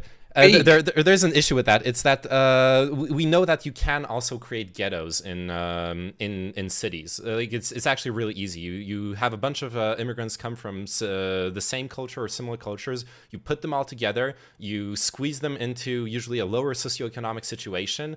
And at that point, of course, they're still interfacing with your culture. Generally, like the first generation immigrants will all speak the language, and they'll be able to file their paperwork, but they're still gonna create this completely separate enclave. And that's kind of what we're talking about here. That absolutely does exist. That absolutely does happen. And within 2 generations, they'll be moved on. No, that it depends totally on like socioeconomic integration. If those people like here in France, there's been studies, North African immigrants who are in those like enclaves. If your address is from those places, like you apply for a job, your name's like North African, your address is in that place, you have much less chances of getting that job. There are those problems that like. Those people suffer from that last longer than generations. At this point, the reputation is made. A lot of people will have this idea that people from this area are like all criminals, they're drug dealers, etc., and like you ideally want to avoid that in the first place. You don't want to put everyone into like one single place. So that's going to always kind of happen when you have a bunch of immigrants coming into a country from one area. They're going to, okay, well, where is the local grocery where I can get like the foodstuffs from my home country that are here? Like everybody is going to kind of live in that same area. You're going to have an apartment building where everybody, like diasporas are going to naturally form. And there is going to be a natural pressure to encourage immigrants to assimilate into the culture because, of course, everything is going to be easier if you speak the local language. You can read things, you can pick up on things, you're able to pick up on nuances in society. It is something that is going to occur naturally unless so many immigrants come into an area all at once that they're able to establish a foothold where they're able to be just as successful not assimilating as what they are assimilating. But I think that we run into a problem when we start passing laws that say things like you're not allowed to put up a sign that isn't in the national language, or you're not allowed to speak any language that isn't the national language in public, because then at some point we're going to start, giving babies tickets for babbling and baby talk, and we're going to be giving like foreign language students tickets for like practicing and learning their studies in university. So people can speak whatever language they choose to. It's just you're going to be more successful if you're speaking the same language that your boss and your customers and your family members and whoever else you're trying to interact with do. I wonder on the note of what was said just a second ago, because I don't know if this is going to be a hot take or not, but like this is something that seems to be very in accordance with sort of my lived experience. But it seems like it's genuinely not possible to assimilate fully for a first generation immigrant, and it probably isn't possible for a second generation either. Like the sort of this idea of like a total assimilation, that's just never going to happen unless we're talking about some esoteric example of someone like being adopted by British parents at the age of 2 months old. Then yeah, of course that person's going to be able to assimilate. But if we're talking about people who have actually immigrated, like you have to allow for like those enclaves to a certain extent, because like a total assimilation is never going to happen. What do we mean by total assimilation? Well, yeah, so I suppose we can start there. So I guess that would be different to different people, but I feel like the reason why I'm saying, maybe let me start it this way. So the reason why I'm saying it's impossible is because the assumption would be that you have sort of like forgone with your culture, the one that you came in with, right? You've completely given up on your roots and you're completely assimilated. You're basically the same as every other Brit if you've immigrated to Britain, for instance. But like honing down on what that means is super difficult because all the Brits aren't the same in here. Obviously, if like between Birmingham and Manchester and a few other places, like the cultures are vastly, well, maybe not vastly different, but they're different enough that there is not that much similarity. Although there is a lot of similar things.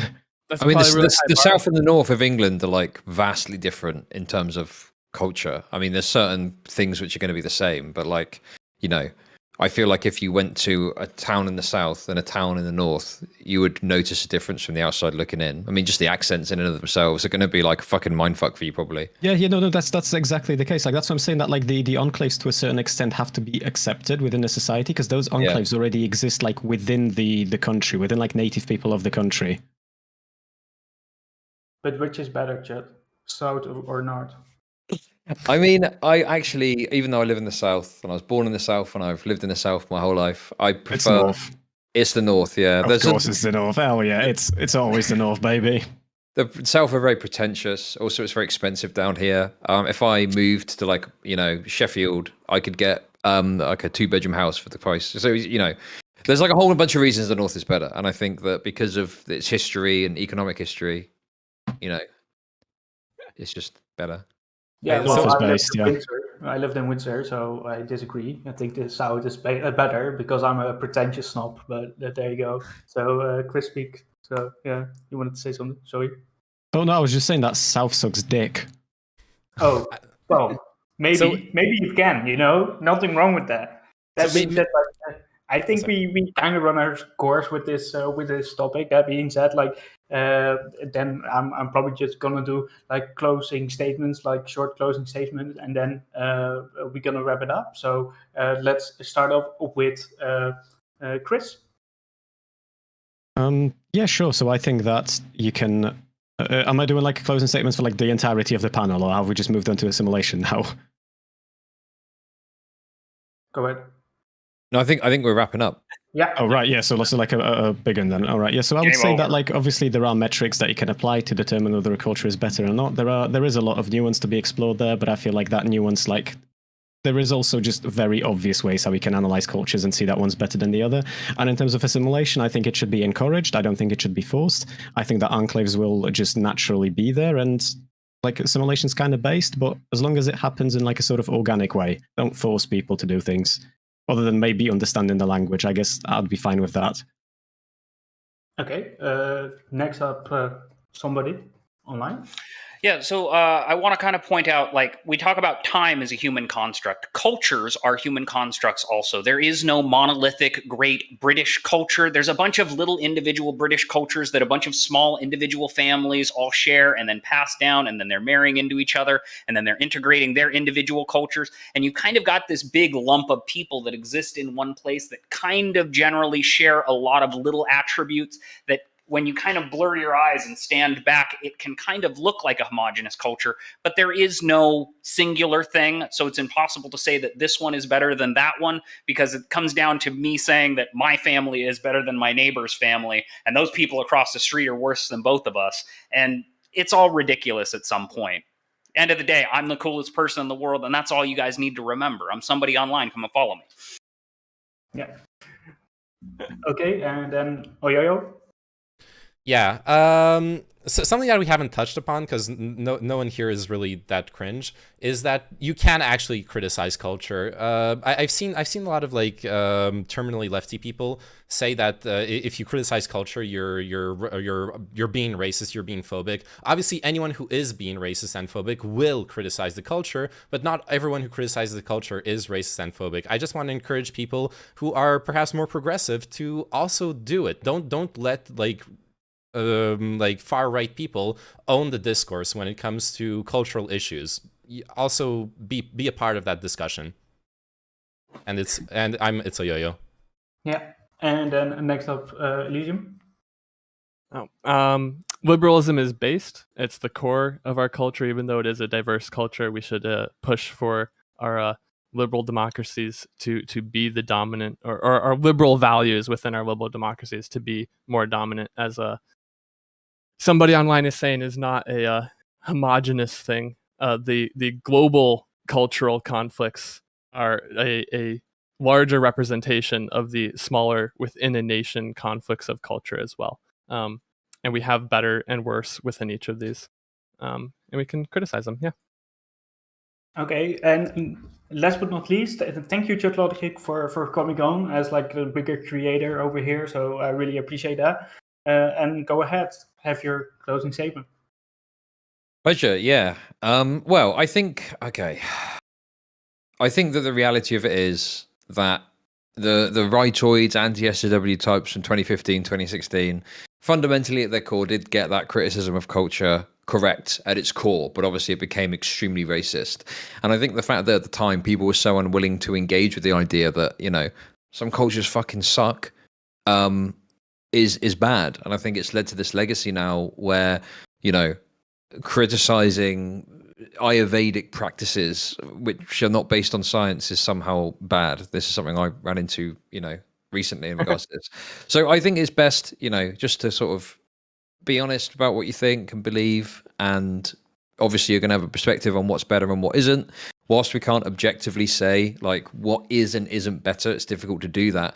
I think that in reality we can speak from our personal views, have an ethics standard, and say what we think. And yeah, I mean, obviously I want to say, so who here is streaming on Twitch? I can shout you out in my chat. I am. I forgot to plug my socials. Fuck me. Yeah. So that being said, like we have a bunch of streamers over here, so please give them a follow. It's Church Logic, of course, is streaming. I'm streaming. I'm twitch.tv/chinchilla with 2 underscores. Then we have Chris Speaks. So Chris Speaks, go ahead. Yeah, hi, my name is Chris. I go by Chris Speaks on most platforms. You can find me on Twitch, YouTube, TikTok, and Twitter, but I'm mostly just on Twitch. And I am on the mad grind, so we'll be seeing a lot of me in Twitch politics in the upcoming weeks. So go ahead and drop me a follow. Okay, Oyoyo? Yep, it's Oyoyo. I'm a Socdem with coomer characteristics. I stream on Twitch, YouTube, got some TikTok shit too. You can follow me on all those platforms and for more cool content. And somebody online? Yeah, I'm somebody online on Twitter. I'm some dummy online because that's where I say my more dumb stuff. Come and follow me if you like dumb stuff or interesting stuff. And to be fair, I don't think anybody needs to have any introduction when it comes to Church Logic, but Church Logic, maybe you want to shout out your socials? No, it's all good. I appreciate that. But you all know where to find me, okay? Yeah. Come for the racism, stay for the grooming. True. So, yeah. Cultural indoctrination, yeah? Sorry? It's Chud's cultural indoctrination. True, yes, exactly. The British indoctrination. That being said, like this was Praxis, so thank you everybody for coming, and I really appreciate that. And I will see you guys next week, 4 p.m. EST, or in British time it's 9 p.m. In my time it's 10 p.m. So there you go. So thank you everybody, and bye bye. Thanks everyone. Pleasure. Catch you later. Thanks. Again, folks. It was a pleasure.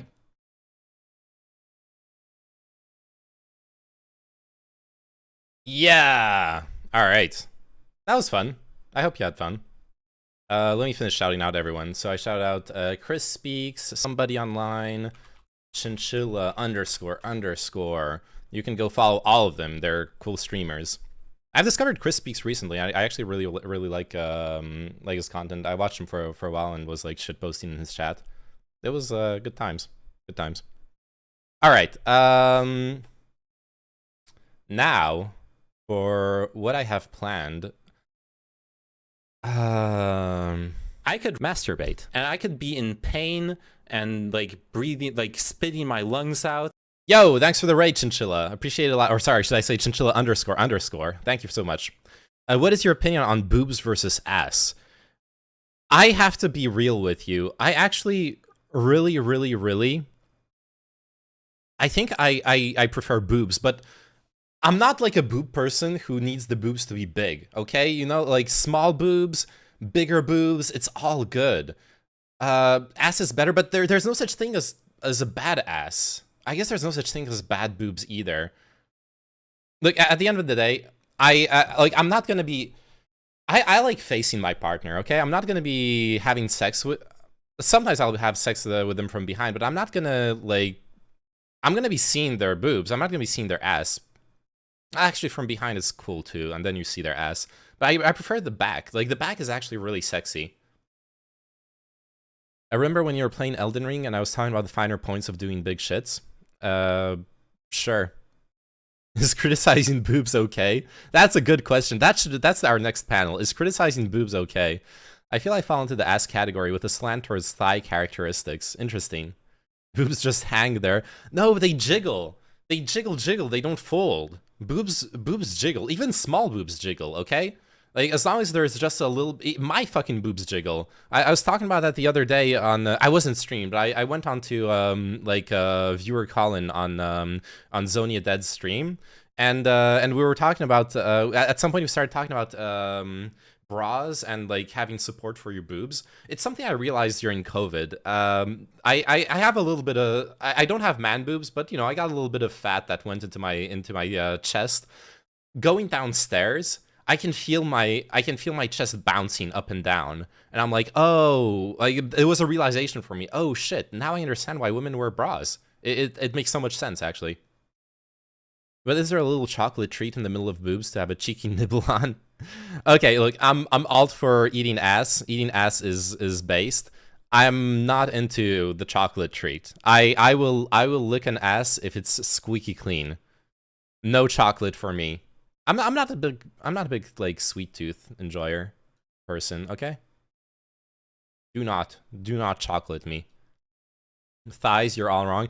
Thighs are good, but like that's such a weeb take. That's actually such a weeb take. Like thighs are really cool, but they're fucking way better in hentai. Okay, they're one of those body parts that just I like them in reality too, but at the end of the day, they don't have that same like appeal, or rarely do. I guess some women do have amazing thighs as well. Depends a lot on the clothings though. At the end of the day, you're a normie and wrong. Nice one. A fat ass makes better sounds when you clap them cheeks versus a small ass. Boobs clapping is painful for a girl. Not true. I actually had a partner who liked like getting her boobs slapped, which obviously that's very rare. Most women are not going to enjoy that, but it happens. If like that's what you need in life. If that's what you need in life, you might, you can find it, okay?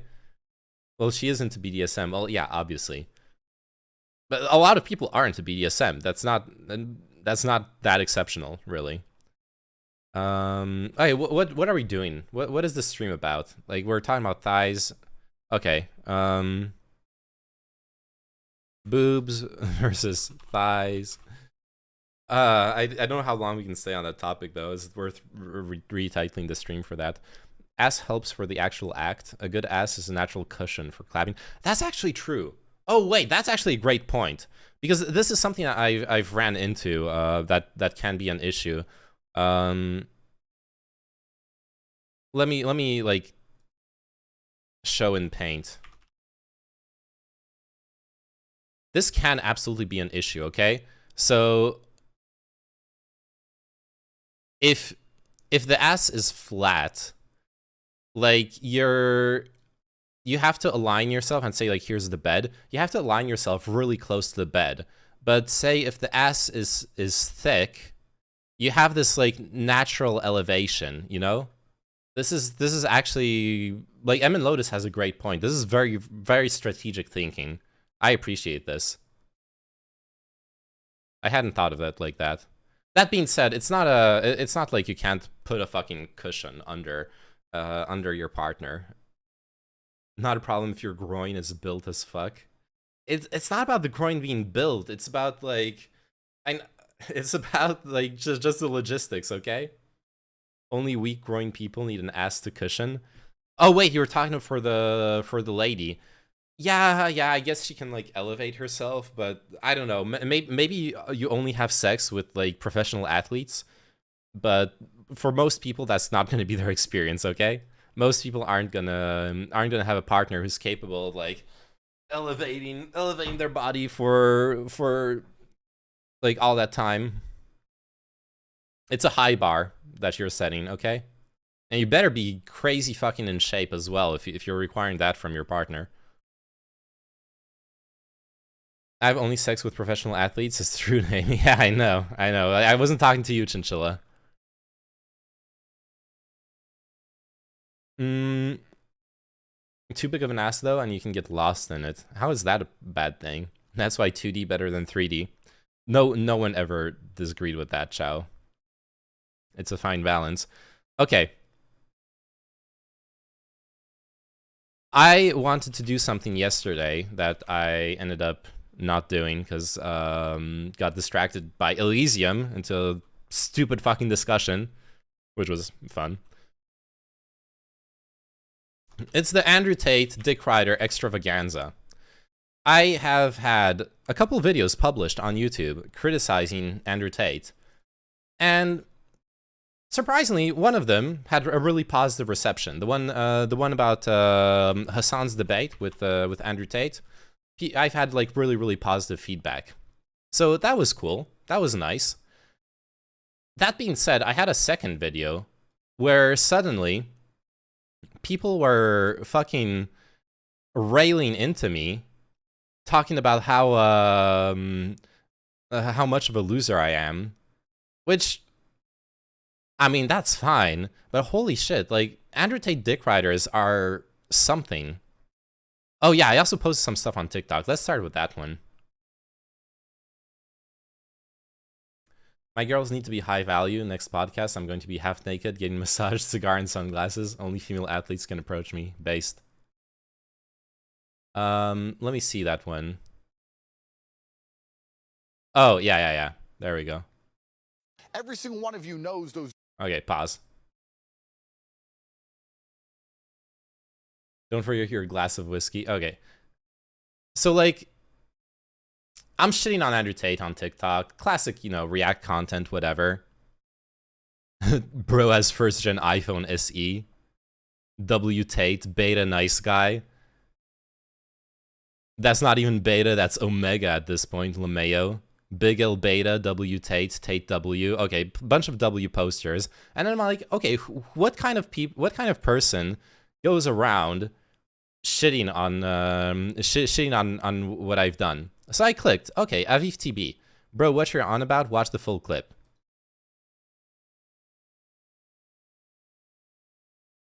Dude's whole fucking channel. Oh my fucking god, I should have... No. I should have screenshotted it. No fucking way. Wait! There was more! There was more! Oh no, he deleted! He deleted all his videos! Fuck, I waited too long. No fucking way, dude. No fucking way. Or was it like a different one's account? Every single one of you knows. Dude, he had, I swear to God, that guy, his entire fucking account was Andrew Tate's bullshit ass a pyramid scheme promotion. He had like 7 fucking clips. He had 7 fucking clips. All of them were just about his dumb ass pyramid scheme. Oh no. Shit, dude. How do I... Every single Was it a different account, though? Was it a different account? Oh no. He fell for it, yeah. But I wanted to shit on him for falling for it. Like, what do I... Oh no, it was him. Yeah, it was the guy who commented with the like nerd. I want you making money. It was this guy. He deleted all of his videos, dude. Fuck me. Fuck me. That would have been sick content. Shit. Man. Stalin Chan, CEO of Controversial Opinions, is. Oh no. Fucking edgelords, dude. He's a music producer, bro. Well, he gave fucking $50 to Andrew Tate for some bullshit ass advice. I swear to God, dude, his entire profile was like videos of Bugattis and like sports cars, like totally playing into this bullshit, like bullshit Andrew Tate get rich quick narrative. It was so cringe. Oh man, I feel bad. I should have like screenshotted it. I didn't realize people could just like delete all of their dumbass videos on TikTok. Well, I learned my lesson. But yeah, I got a bunch of like, you look like the type of person who would hate Tate, alright. Man's whole channel is hating on someone more successful than him, LeMayo. If you want to go somewhere with this YouTube thing, then make original content and focus... Alright, let me zoom in more. Oh, fuck yeah, that just put...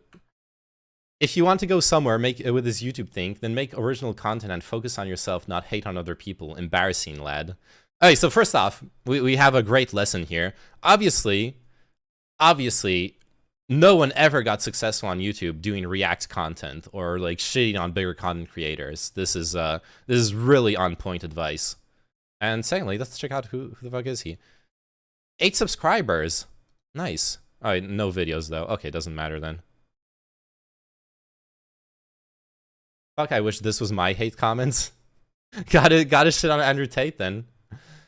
You can't cancel this guy. Stop trying. At least thank him because you made content about him. This is like one of the more sane comments. Of course, I do. If the allegations about Andrew Tate doing fucking human trafficking are real, if they are real, then I fucking absolutely hope he gets not canceled but goes to fucking prison.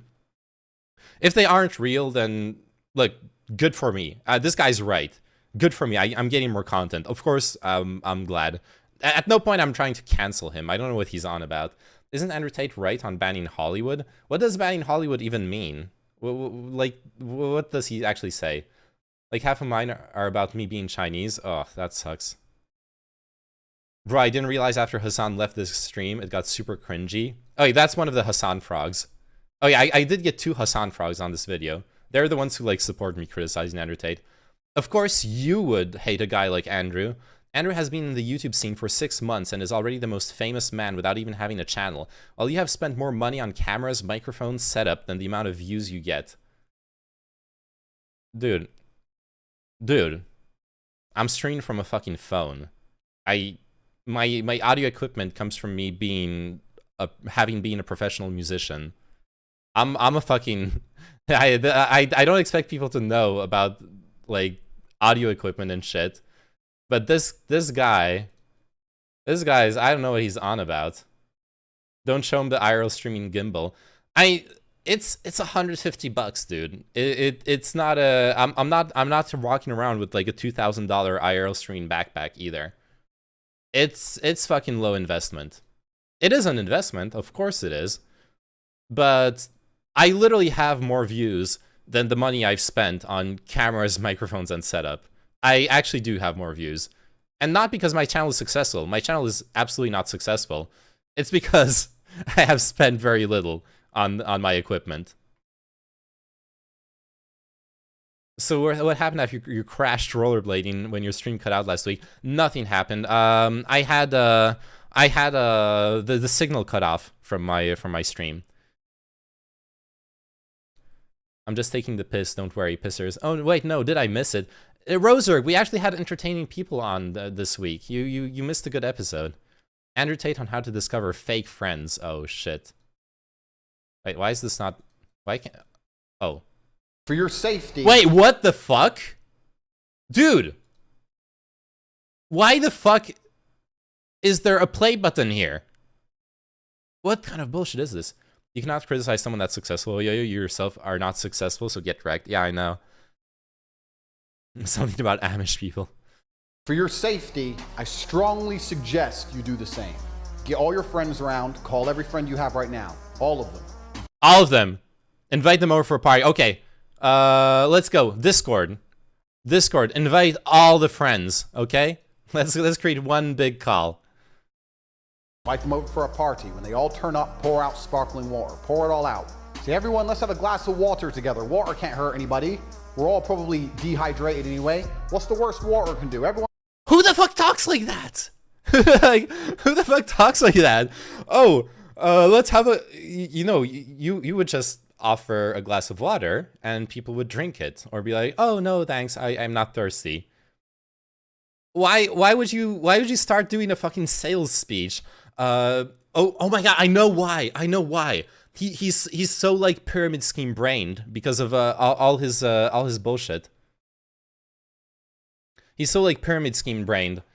Oh no.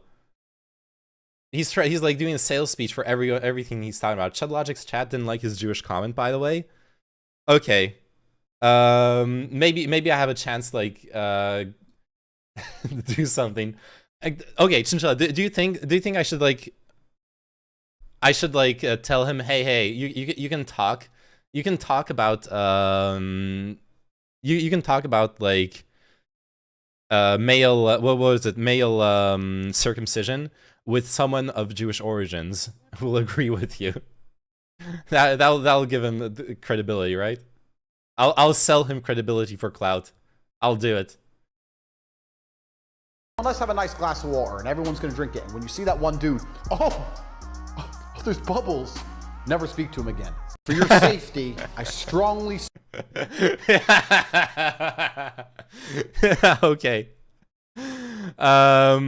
Okay, so I get what Andrew Tate is saying. He's he is talking about how, like, if someone's a fucking dick rider, if someone's like, you're at a party and all they have to contribute is like sucking you off, yeah, they're not being a genuine friend. Like, they aren't someone who's going to criticize you if you need like negative feedback on something. They're not someone who's going to tell you how it is. Tate is actually right on this. His example is fucking stupid, though. What if your friend has never drank sparkling water? What would your reaction be if never in your life you've only ever drank tap water? You don't even know sparkling water exists, and you drink, someone pours you like this bubbly water, and you're like, whoa, is this lemonade? Is this like a soda? Oh no, it's wow. Okay, wow, it's water with bubbles. And then Tate is like, get the fuck out of my house, you bitch. That's a bit cringe. But that being said, who the fuck grows up without knowing what is sparkling water? I have to say, this is like a Tate. This actually is a Tate W. Anyways, Andrew Tate said all the things my older cousin said to me when I was younger, having problems with girls, and it wasn't easy to hear, but it was absolutely necessary. I don't see it as predatory at all. That kid has too much money to be sitting in house all day, scared to talk to girls. He needs some... Wait, where's the rest of the... Where's the read more button?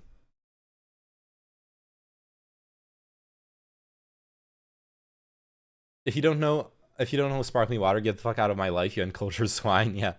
I wish I didn't know what sparkling water was. Absolute trash invention. Such bad takes. Sparkling water is fucking based, okay? Unironically, sparkling water is fucking great. Oh, there's the read more. He needs some adversity in his life. So this is like not a... This isn't a Tate dick rider. This is one of the things that I like talking about when it comes to the crazy red pill shit. It's like a real problem. The red pill people will actually give you good advice. It's just that they'll also give you a bunch of really bad advice. When someone like Andrew Tate is telling you to like work on yourself, to fucking go to the gym, build confidence, build your business, build yourself, build things that actually make you a stronger person, fuck yeah, he's giving good advice. He's totally right. And Andrew Tate does give that advice as well. And I've been honest about it. I've been honest when I watched a fucking stupid-ass Andrew Tate video, and it goes into that moment where he's actually giving good advice. I'm like, yeah, he is right. And I translate it into, like, non-misogynistic terms, because he usually frames it in this, like, stupid-ass, edgy, red pill misogyny frame. So, yeah, Clicks was insecure in that video. Clicks was, like, super, like, weak, like sweaty palms, weak-handed, and all that shit.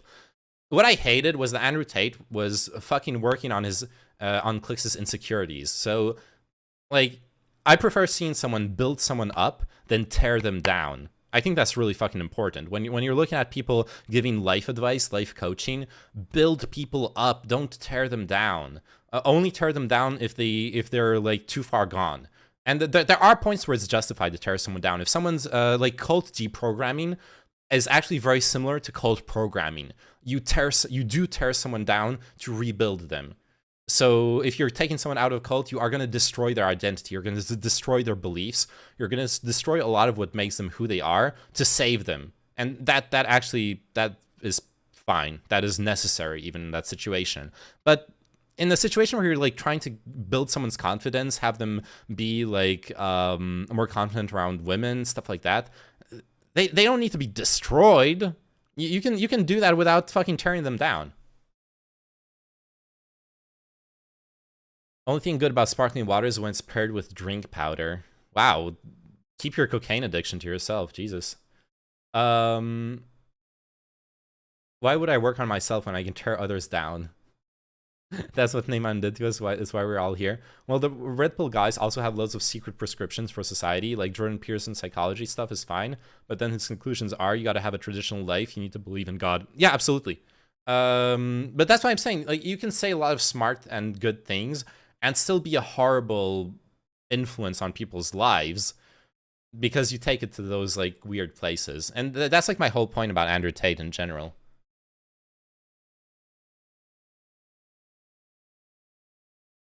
Sparkling water, join my group. Good one. Speaking of which, let me go find it. He destroyed his own name. It's a yo-yo now. He's gonna build himself up again. Yes, exactly. There was this video I wanted to watch. Stop reading books. Is this gonna be one of the Andrew Tate wins? Somehow I doubt it. I'm obviously biased. Okay, I like books. This is gonna be fucking bad.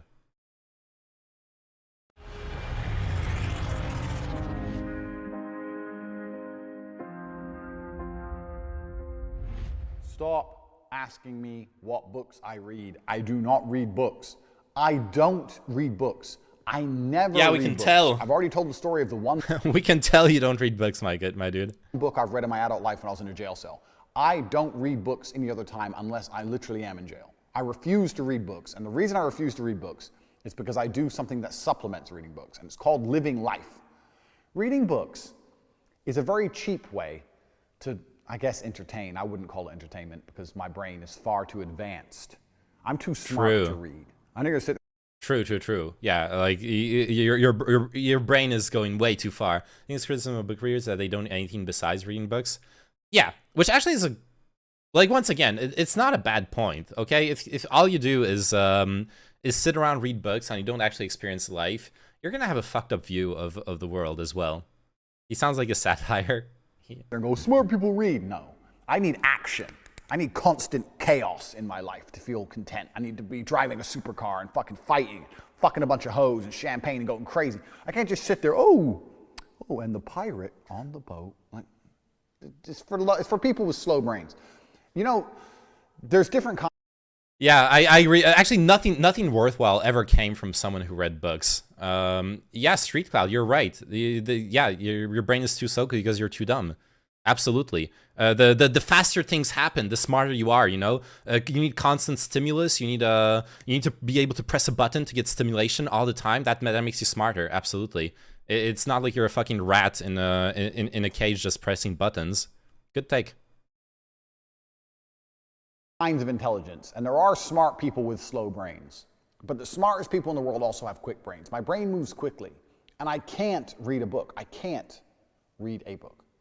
I can't do it. That being said, there's nothing wrong with not reading books either, especially nowadays. There's a million ways to learn things. There's a million ways to experience things. You don't have to actually read fucking books to learn things. And it is something that actually triggers me a little bit when talking about reading books. It's that people seem to forget that books are escapism as well.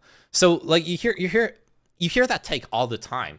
You hear that take of people like, oh, my those children, they aren't reading books, they're playing video games instead. And I'm like, dude, you realize that if all day what they did was reading books, was reading fucking Lord of the Rings and like fantasy books, Harry Potter, all that shit. Like, sure, they're reading, but it's not really that different from playing a video game. You're still immersing yourself in a fantasy world. It's just entertainment. You can still learn things from entertainment. You can still grow from it, but you're absolutely not doing anything that's inherently superior to a video game. There are bad books, there are good books, there are bad video games, there are good video games. At the end of the day, you're still partaking in escapism. And I think people forget that. When printing started becoming popular, like the whole Gutenberg stuff, there are like actual articles mostly from the start of the 19th century, where people are complaining like, oh shit, my children, they're spending all their time reading books. They're not going outside. They're not living life. They're not experiencing things as they actually are. That shit. They were saying basically the same things that we said that like boomer parents are going to say nowadays about video games, and they have a point. They actually have a point. Okay, books aren't magically better. It's just that our boomer parents were stuck on books. And we who played video games, when our children like don't play video games and want to play like fucking, I don't know, VR, whatever bullshit, whatever like bullshit gets invented later on, we're gonna be boomers and be like, oh well, they should act. My kids should actually be playing StarCraft and Portal. That actually grows your brain, not this VR MMO bullshit. Blah blah blah. At the end of the day, it's all the same thing. It's escapism. My children are bad because they entertain themselves every generation. No, because they entertain themselves in a new way that you didn't entertain yourself in. And by the way, Cloud, how do you feel now that I'm actually fucking agreeing with you, dipshit?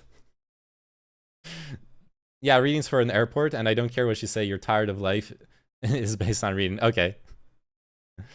These kids don't play video games anymore. Instead, they want to go outside. Yeah, that might happen.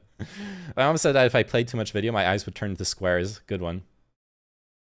And look, I'm saying this as someone who loves reading. I love reading, but I had to learn that to get off my ass and go out into the real world and do real things. That was my lesson. Are we back? Okay. Stream is back normally. Oh yeah, we're back. Shit, sorry about it. I have no clue what happened. Man, I can't wait to get a proper internet connection. I'm still like on Wi-Fi here, so that's probably what happened. Anyways, I have to say I'm actually fucking agreeing with Tate on this one, sort of. Like, once again, if all you do is read books, you're just doing escapism. Can't do it. There's no book thrilling enough. It's the same reason why I can't watch TV. The like, my brain is too fast for books take is fucking stupid, but the go out into the real world, do things take is fucking big brained. On Wi-Fi. TV. I cannot watch Netflix.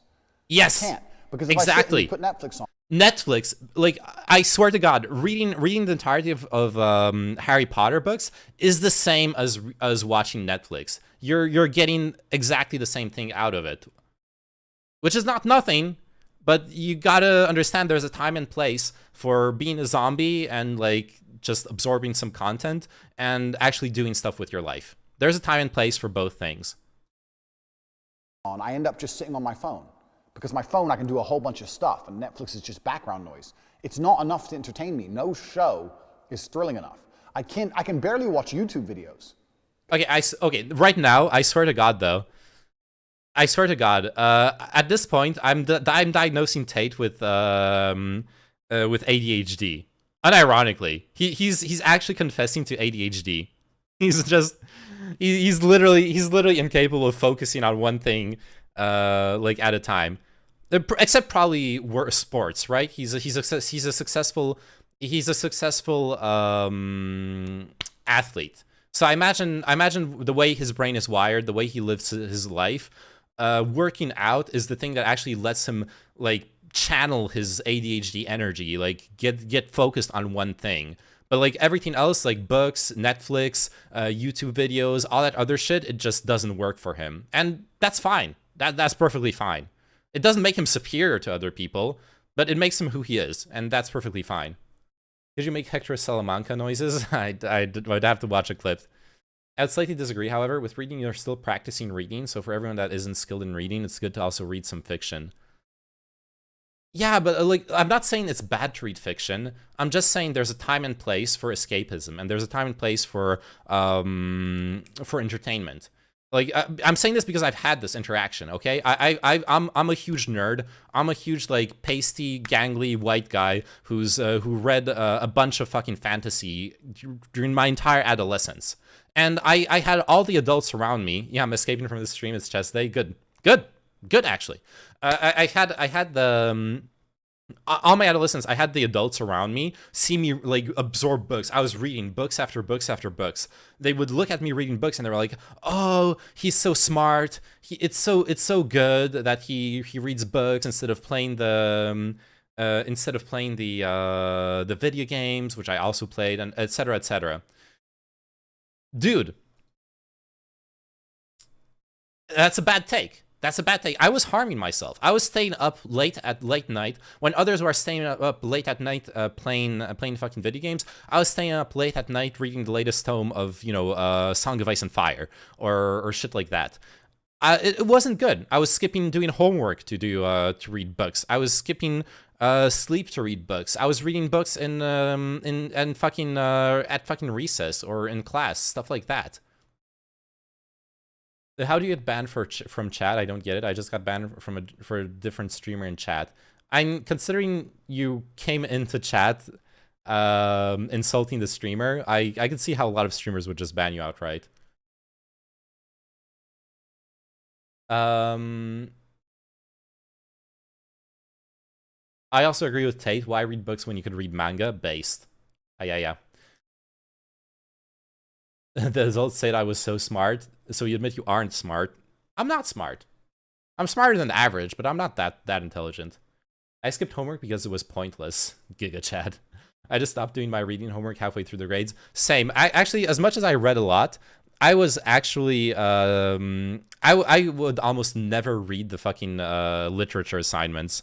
I would skim through them and just like have a vague grasp of what the book was about, and then like basically fake my way through the tests.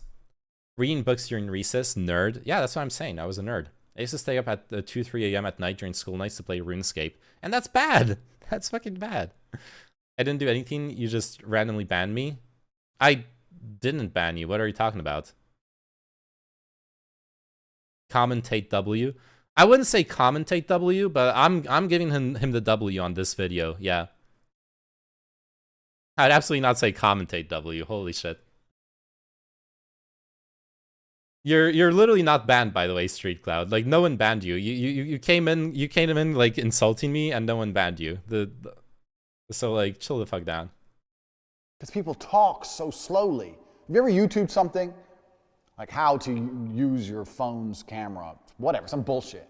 Hi, welcome to the channel today, and today I'm going to show you how to use your phone's camera. So before we start, if you like and subscribe, skip. I can't even fucking listen to their shit for more than 3 fucking seconds. It pisses me off. Okay, that's just okay. That is a personal pet peeve of mine too. Why the fuck do people default to YouTube tutorials? And I guess this is where I disagree with Tate. I want a written tutorial. Every single fucking time, I want a fucking article. I want just like step by step. I open a web page, I read, okay, open your phone like this, unscrew this, do this, replace the battery, boom, I'm done. I don't want to watch a fucking video unless I like actually need to see how someone physically does it, and then I'm gonna do the same thing as Tate. I'm fucking skipping ahead. Thank you for the follow, The Real Warpath. I appreciate it a lot. People talk too slowly, talks even slower. Nah, he's talking pretty fast. Everything's slow, and reading books is exceptionally slow. So how do I supplement the knowledge that books provide? And how did I become such a genius? Well, there's 2 answers to that question. One, I don't think books provide knowledge. Books provide information, but information is not knowledge. What? I was just playing dumb fuck semantics. Okay. My kickboxing coach used to say to me, there's one way to learn a lesson, the hard way. And there's only one other way to learn a lesson, the harder way. And it's absolutely true. You have to feel it to believe. Okay, no, I understand what he's saying. He's actually correct. Okay, this video is. Wait, why the fuck is there an? Okay, I'm gonna do the Tate thing. Look, we're just as smart as Tate. And you're gonna get divorced. We're just as smart as Tate. We skipped through the bullshit. Okay, no, he's actually right. He's actually right. You can read a book, and this is something that I learned when I was a musician. Okay, you can read a book about music. You're not gonna learn anything. You're not going to learn anything if you read a book about music. You want to learn what's in the book, you need to practice it. Every single page, like the book is saying something about harmony. You learn this harmonic progression and the substitution for a chord. Reading it is not going to it's going to put the information in your brain, but it's not going to give you the practical knowledge of how to use that as a musician. In order to actually use that, you need to sit down in front of your piano, your guitar, your fucking instrument, and play the chords. Practice the chords. Try them out. Try out the substitution. Listen to it. Hear what difference it makes every single time. You need to do all of that stuff. So you can get the information from a book, but to actually learn it, you need to practice it. And I think that's what Tate is saying. That's why Tate is talking about the fighting coach, because what better example than fighting to when like you can read a book about martial arts, you can like see the poses and know that there's this technique to like grab someone's arm and throw them to the ground and all that shit. If you don't practice it, if you don't practice it 1,000 times, if you don't have the muscle memory where your arms move right away in the perfect way to apply force in the perfect place, you have learned nothing. You only like gained information about this martial art, but you haven't learned to do any of that stuff. So yes, if you want to learn a skill, you need to actually practice it. I know I don't need to drink bleach to learn I'll die in pain. Yeah, but that's obviously not, I'm being really charitable here, but that's obviously not what Andrew Tate is saying. This is obviously not what he's saying. He's talking about muscle memory. He's talking about practice, which he has a good point about. This is all his retarded individualism shit speaking, though. The red pill shit. Every man an island. He's saying you can't learn from reading something. Why do most specialized careers take like 5 years of advanced study? Yeah, but and he's being hyperbolic and stupidly hyperbolic. I'll agree with you as well, Emin Lotus, on that. But like you talk about engineering school. You know what you do in engineering school? You actually apply the knowledge. So sure, you can read a book. You can read a book, for example, about a mathematical formula, right? And you learn, okay, like x squared plus y squared equals z squared, all that shit. You read it. But if you actually want to be a good engineer, you're going to apply it. You're going to repeat the same exercise 10, 20, 30, 50, 100 times until the second you see anything that resembles the mathematics that you learned, boom, you can do it in your fucking head. You're like resolving the equation right away. I can learn everything from a book without reading it. So like you still have to read the book, of course. There are plenty of fields where you still have to read the book, but if you don't practice what's in the book, you haven't learned anything. There are two components to it, the reading and then the practice. And if you forget one, you're not going to get very far. The only way to learn how to be a surgeon is to just start cutting people open, Nodders. Exactly. Raped in the West, and the woman's going to take all your money. But you're going to meet some. Wait, how did we get to the woman taking all your money? Oh no, wait, how did I miss that? Won't do it again. The fuck? Now we're in real Andrew Tate territory. So you can read all the books in the world about how getting married is stupid, and you're going to get divorced, raped in the West, and the woman's going to take all your money. Ah, okay. Oh my god, he's so cringe. You're going to meet some chick and fall in love with her and marry her anyway because you're an idiot. But if you get this guy hasn't ever heard about prenuptial agreements, though. What the fuck? Just sign a fucking contract. Jesus Christ. Divorced, raped once, and you won't do it again. There's only one way to learn a lesson, the hard way. So you may be reading all this information, but do you know anything? No, you don't know anything. You only know things by doing things, by living. So one of the ways I supplement the fact that I never read is I live. And I live. Prenups are a meme and are often overturned in court. Okay, then you live in a stupid ass fucking country with stupid ass fucking courts, okay? Here where I live, if I sign a prenup, the prenup applies. That's it. I don't know what you're talking about, Kino. For example, if we're talking about medicine, there's a reason why they have residencies after they finish school, or they already did tons of clinical hours before they were even allowed into med school. Yeah, absolutely. If you're with a woman who's going to say the prenup ruins the magic, then you're not compatible. If a prenup, it's okay to not be compatible with someone. It's okay to have a disagreement on what you expect from a relationship. I personally would probably need a prenup. Now, of course, that's easier said than done. You're in love with them. You fell for them. You're maybe telling yourself the marriage is going to last forever, etc., etc. But we're talking about marriage, not getting laid, Roser. Jesus Christ. Don't want some lady taking half the stream. Exactly. Half my viewership is not much, but bring me on stream, I will debate you and win. Prenups can get thrown out if they are unfair. Dude.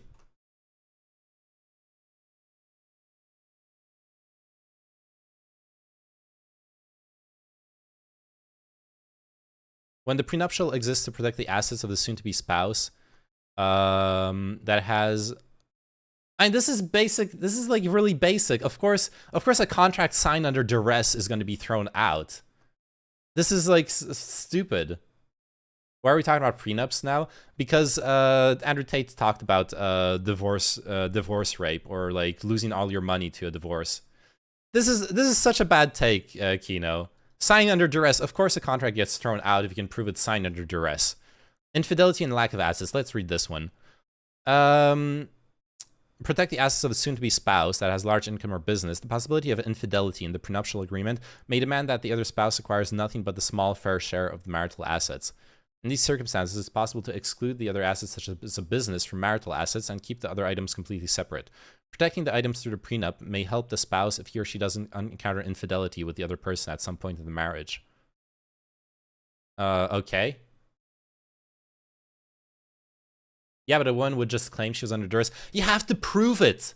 Have you never seen a court? Have you never seen how a court works, Kino? Fraudulent agreement. Sure. Violating state laws. Wow. What a hot take. Proper legal representation. The judge may throw the prenup out when one person signs it without proper legal representation, without a lawyer explaining it to them. Okay. Wow, those are such. That's not, dude. That I'm under stress is not duress. Okay, duress is when you're threatened. In fact, in the U.S., in most states in the U.S., agreeing to something under duress only works legally if you're under direct threat. Okay, and I know this because I've known someone who was fucked by this. That person was threatened by someone. Someone showed up at their workplace, told them, hey, I know your daughter's address, and showed, hey, showed the address. That person knew his daughter's address, and was like a dangerous person. They had a gun. They were potentially violent. So they forced this other person to do illegal things. And then when push came to shove, when it all went to court, and it was his word against that guy's word, one of the important factors was that the guy's threats were indirect. The guy never actually physically threatened either that person I knew or his daughter. He never showed up at his daughter's house. He never, nothing was being able to be proven where there was a direct threat. And because of that, that person actually went to prison for the things he did, even though he was threatened to do them. Honestly, for me, it's like, why marriage in the first place? I'm pretty anti-religion and religious institutions. I think it's sad how important marriage is to society. There is something to be said about marriage being, about the family being the fundamental unit. Like, a lot of sociologists study that, the family being the fundamental unit of society. And a lot of people, without going into full, like, weirdo, conservative, traditionalist memes, I think there is something to be said about losing something if we evolve towards a purely individualist society. It is good to have larger groups in society be represented, like families, communities, communes. I like those things. But I get what you mean, but I think it's one of those cases where like postmodernism is actually destroying something that is worthwhile, that has value for society. And I'm not talking like gay marriage destroys marriage. Quite the contrary. In fact, gay marriage extends the family unit to more people. It's a good thing. I think you can have families without religious ceremonies. Yeah, but wait, marriage is not a religious ceremony. We live in countries where there's separation of church and state, right? We live in countries where marriage is the thing that happens when you go to your fucking like city city office and sign a paper with someone. And then you can do a religious ceremony if you want. But most people I know who are married, that's not religious. They went to the fucking mayor's office and signed a paper. Historically, it was religious, but nowadays it's not. At least not in Western, like, secular society. Yeah, but to begin with, you still read study for years and also get taught. I'm rejecting this. If I just do it, I will know. Caveman point he's making, because humanity has only persisted and flourished to this stage owing to the fact that we stand on the shoulders of our giants, climbing up the backs of those who came before, etc., and owing to their altruism, as opposed to this idea of self-made. He's not even arguing for self-made, self-driven, Lotus. That's the thing. You remember Andrew Tate mentioned he was talking about his combat instructor. He's still standing on the shoulders of giants. His instructor learned from someone else, who learned from someone else, who learned from someone else, etc., etc., etc. You got a lineage of martial arts going all the way down to motherfucking of all fucking people. Andrew Tate, which is a big L for our world, but it is what it is. And like, it's just that he learned in this different way. There's still a transmission of knowledge. Now, of course, like committing knowledge to paper, committing knowledge to words is really fucking good. I'm not denying that. I'm just saying I want to be charitable with him here because he kind of has a point, and I think he's being hyperbolic. I think he's aware that you learn things also by reading, and that there are certain things that you can only advance by reading, but you're still going to have someone teach you. There are very few fields where you can be a successful. You can be successful just by reading and then practicing what you read. You also need an IRL instructor, someone you can who can give you direct feedback on your things. You can ask questions to. Very few books are that well written that they can teach you everything you need to know. Or you're going to hit up a forum. You're even a software developer. Sure, you're going to read tutorials. You're going to read a bunch of books. You can be a self-taught software developer. You know what you did? You spend 50% of your time on Stack Overflow, getting feedback from other people. You are reading to get the feedback, but it's still the same principle. You're getting feedback from other people, and you're practicing. You're coding. You're doing websites. You're doing shitty ass websites. Then you're doing a slightly less shitty website. Then you're trying out a different framework, and you're doing like Hello World in it, etc., etc. Andrew Name agrees with everything that Andrew Tate says. I'm sorry, I'm just being hyperbolic, guys. That doesn't make it wrong. Now, he still perceives himself as this island, like he did it all himself, when he's literally trafficked people to do sex work. Allegedly. We still don't know how the investigation is going. He's just coping because he can't process the fact that he benefits from exploitation of charity like everyone else in the world. He hasn't said it in this video, okay? I knowing him, seeing like the other stuff that he said, everything you say probably true. It's in line with like the kind of bullshit that he spouts, but he hasn't said it in this video. And if he hasn't said it in this video, I don't know if I can actually criticize it. He called himself genius. That's enough for me. Kick W. Okay, that's actually true. The genius part was super cringe. Very interesting life, and I do what I want all the time, and I have the capability to do anything I want to do. So while you'll sit and read about Taoism or Stoicism like a dork, I can fly to China and go into a Taoist temple and say, I want to live here for a month. I can do these kind of things. So I live my... Hey, that's a fucking stupid ass take. But also, like, obviously, if you can't... Okay, whoever can afford to go to China and learn from Taoist monks for 3 months, sure, it's better to do that than read a Taoist book. You will learn more about what Taoism actually is that way, sure. But like that's fucking stupid. That's like the just move forehead meme. Not everyone can do that. I've seen him talking that way in debates, at least. Like, I did it. I made all this trying to do his whole alpha projection. I see. My life. All of my knowledge, everything I've ever said in these Tate speeches comes from things I've lived, things I've done. I do things. And I don't want anyone to ever think that reading something is the same as doing something, because doing something will teach you lessons far faster than reading anything. Try. So this is where he's being Wait, oh, sorry. Also, why is it always these dudes like with a lisp and a non-existent chin who have to mentally roleplay as the Punisher? This is a streamer who lives in the Buddhist temple. The stream is alive? The stream is alive. Wait, what do you mean? Was there a problem with the stream? Wait, did my stream die again? Also, wait, he just said something I wanted to react to. Go back 10 seconds. Do things. And I don't want anyone to ever think that reading something is the same as doing something, because doing something will teach you lessons far faster than reading anything. Try and do. I'll give an example. I can't play piano, you can't play piano. There's a piano here. I sit there and start trying to play piano by myself, just pressing keys, fucking around, trying to get stuff that sounds good, fucking around with the pedals, whatever. Another guy sits there and only reads a book about piano and doesn't touch the piano.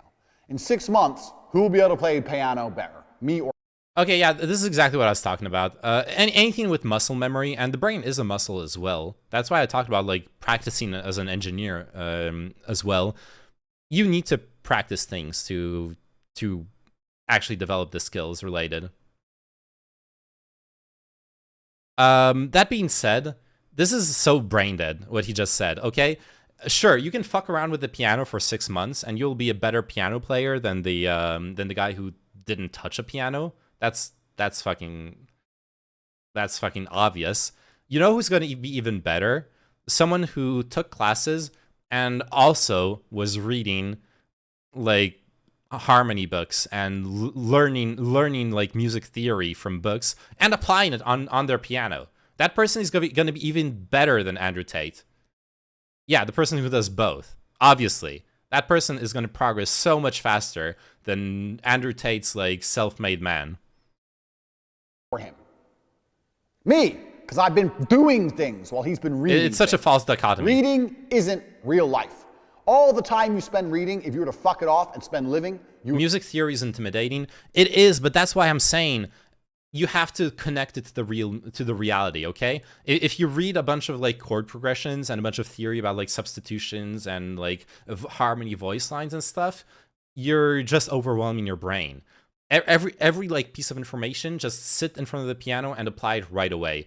Connect it to the sounds. Have a clear idea of what it sounds like, and that's how you can actually approach theory. I don't think approaching theory from a theoretical perspective is ever productive. You have to constantly bring it back to the instrument, otherwise you're wasting your time.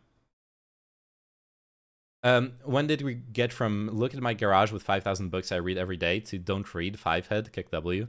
How will you know what you're doing if you don't read? Read. I'd be curious to see Tate playing piano. Yeah. What instruments do I play? I mostly play electric bass, but I've done a bit of piano as well. Oh, and I can fuck around on the clarinet, but I've never really learned to play the clarinet. I just fuck around with it. would learn more if you did the right things. The problem is with most of you dorks, you're either broke or you're lazy. So if you throw reading away, then what you're going to do is just watch TV. You're not going to do anything. But if you were to actually go living instead, you'd learn things. That's one of the first points I have about reading. The second point I have about reading is, another reason I don't read is because actually true, by the way. Actually true. If all you're going to do is watch Netflix, you might as well fucking... Don't listen to his advice.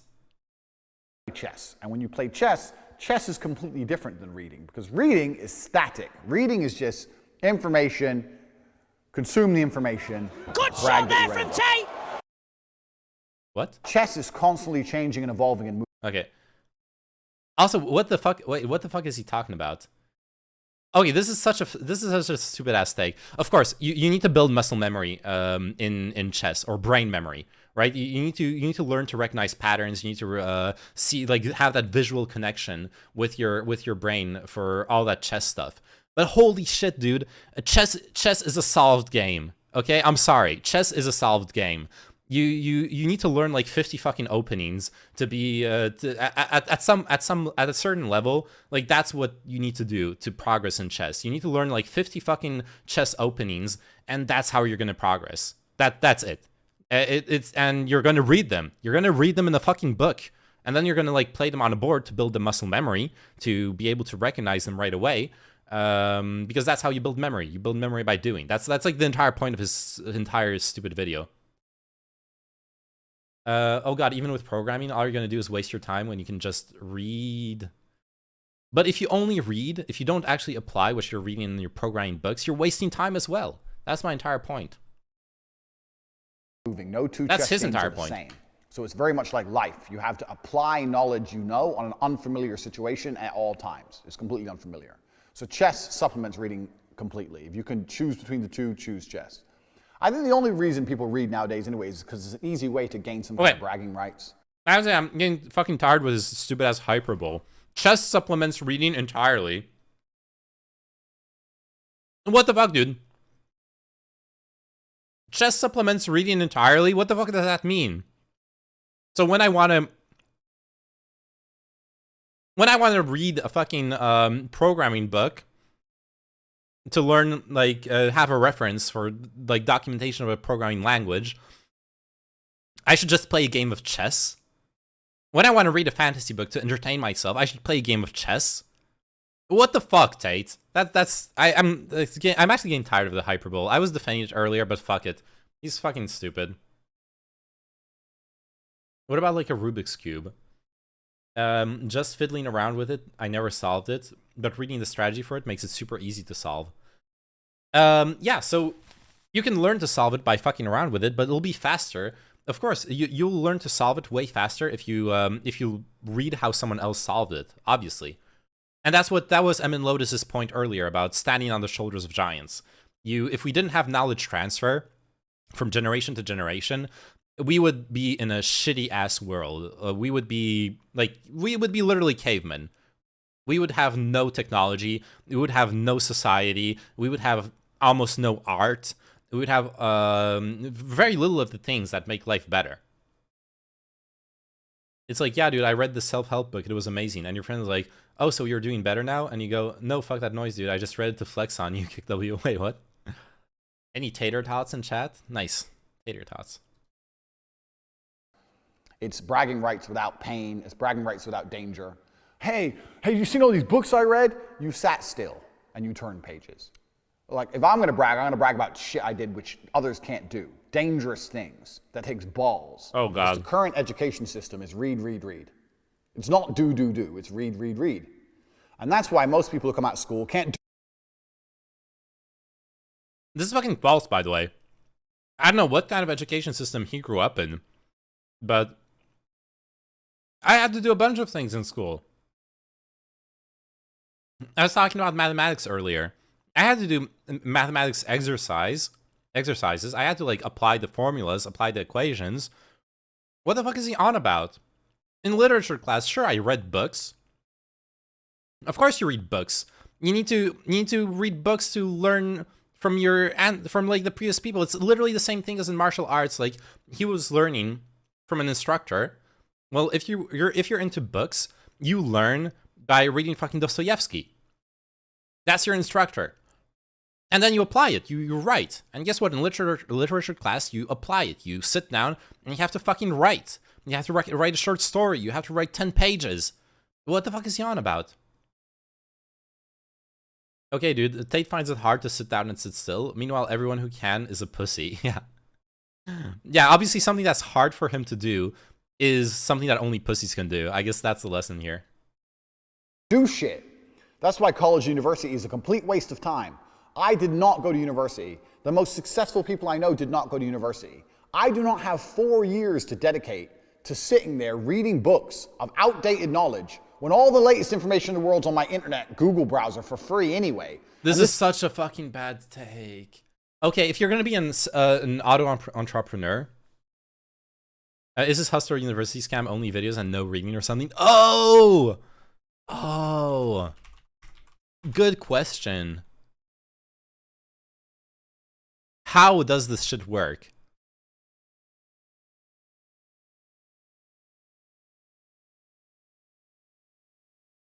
Okay, so you pay 36 good boy points. And, like, what do you get? I guess you get a bunch of photos of Tate sitting at a table around hookers. Oh no! I get, oh no, no, no, no, no, no, no, no. Look at this. I got the, like, automated chatbot. How do you want to change your life? Okay, let's talk to a chatbot. I'm lonely, okay? Oh no, it's, I need to put, like, a fucking email and, okay, I can write my message. I want to stop reading. Poop@poop.com.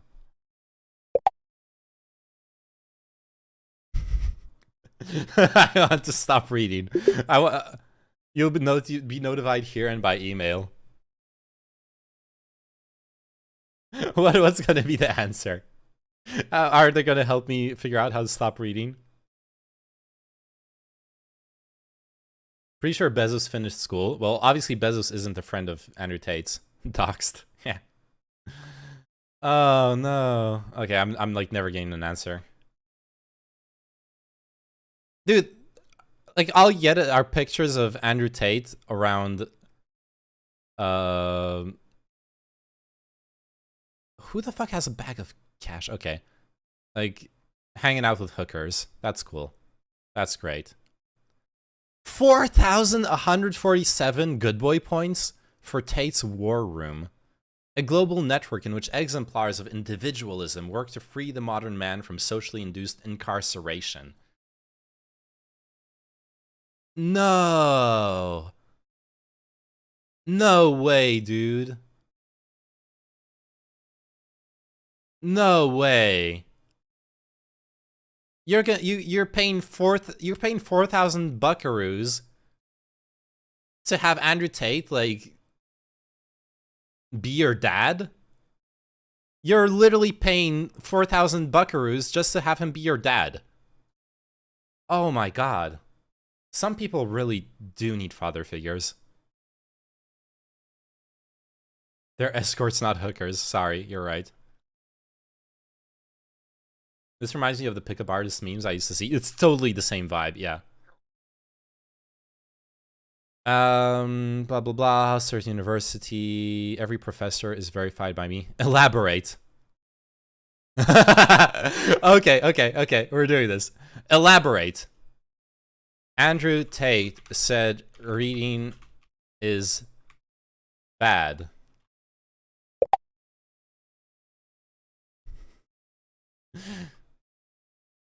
Is Hustlers University does Hustlers University require me to read?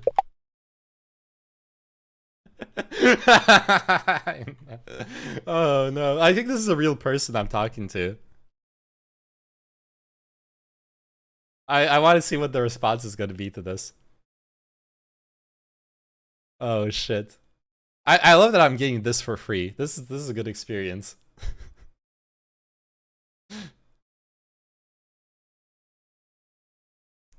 I want to be doing, not reading. Okay, I'm gonna add in some more. Hey, hide this shit. Let's keep exploring. I'm surprised they answered a poop at poop email in the first place. Oh, true. True, maybe I should have put in a real email address. Fuck.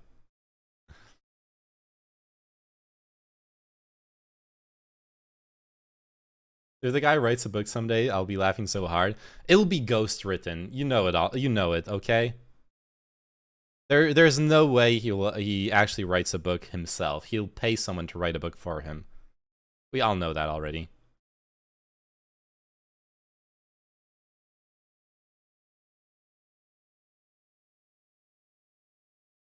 This is all, dude, why is all this reading?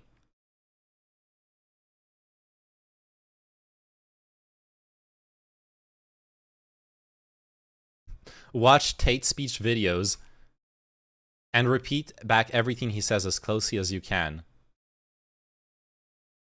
Why are all those examples reading? I'm so disappointed. Probably some poor Indian dude earning his money by responding to Andrew Tate's Hustlers University program. Yeah, maybe. How do people even know how to write? Actually, he's so smart, his thoughts will be transcribed onto trees, which will turn into books. True.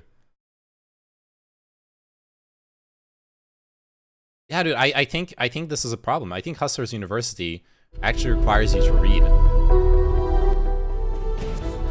I get called Morpheus a lot. I get called Morpheus all the time in my DMs because I'm trying to wake people up. If the Matrix is real and you are watching this video, I am Morpheus. I am the guy trying to wake you up from slavery. I get messages all the time, and the most common message I get from people is, hey, Tate, you know, once I've paid my mortgage off, I think I'll be in a position where I feel more financially free. I feel like, you know what I need? I need a weapon that through the screen. Wow. If you want to learn piano, you find someone who can learn piano, you learn from them, and you start training to be able to play piano. If you want to get rich, oh god, find somebody who's rich and start training to get rich right here, right now. This is a brand new way anybody can make money. Even if you only have 50 bucks, I guarantee you will make money with this system. Hold on tight. We're about to get rich. Right here, Hustlers University. This is literally, you're literally paying 50 buckaroos just for a Discord. Like all the screens, all this is just a Discord. This is literally just a Discord of people trying to like hustle.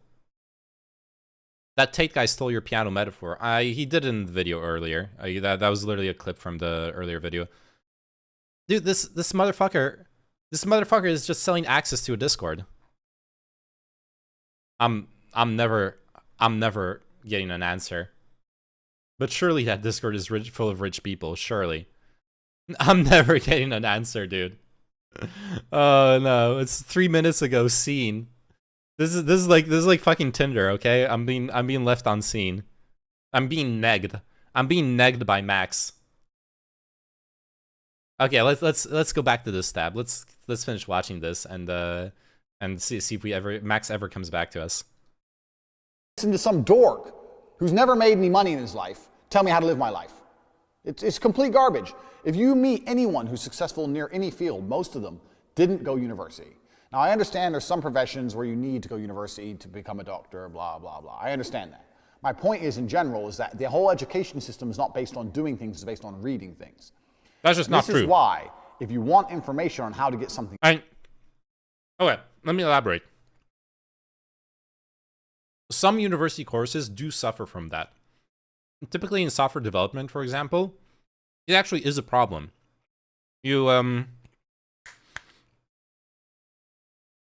The typical thing, when you come out of university as a software developer, if you haven't done things by yourself, if you haven't been learning to use GitHub, learning to like push sites onto production on a server, handling like all those different aspects, you're gonna be a liability for like 2-3 months. They're gonna have to teach you everything because none of that shit gets taught in university. So sometimes it's kind of true, but mostly this is fucking bullshit. Also, to be fair, this is also like very American-centric advice. If you're gonna go for a university course that's gonna like put you into debt, cost you a shit ton of money, and you're not gonna be able to make that money back, you are objectively making a bad investment into yourself. That being said, on average, most people, when they get a degree, they make that money back. Most people, it's almost never a wrong choice to invest in yourself. Don't listen to him. Like, unless you're about to do something really fucking stupid with your studies, then do listen to him. But like, then just study something else. Whatever, almost any degree you get, not everyone, but every degree, but most degrees will immensely improve your income, immensely improve your standard of living for the rest of your life. So yeah, no. Done, you need to speak to somebody who can do stuff. So if I'm going to learn piano, and you know where you meet people who can do things? In fucking university. Many universities have people who are at the peak of their field.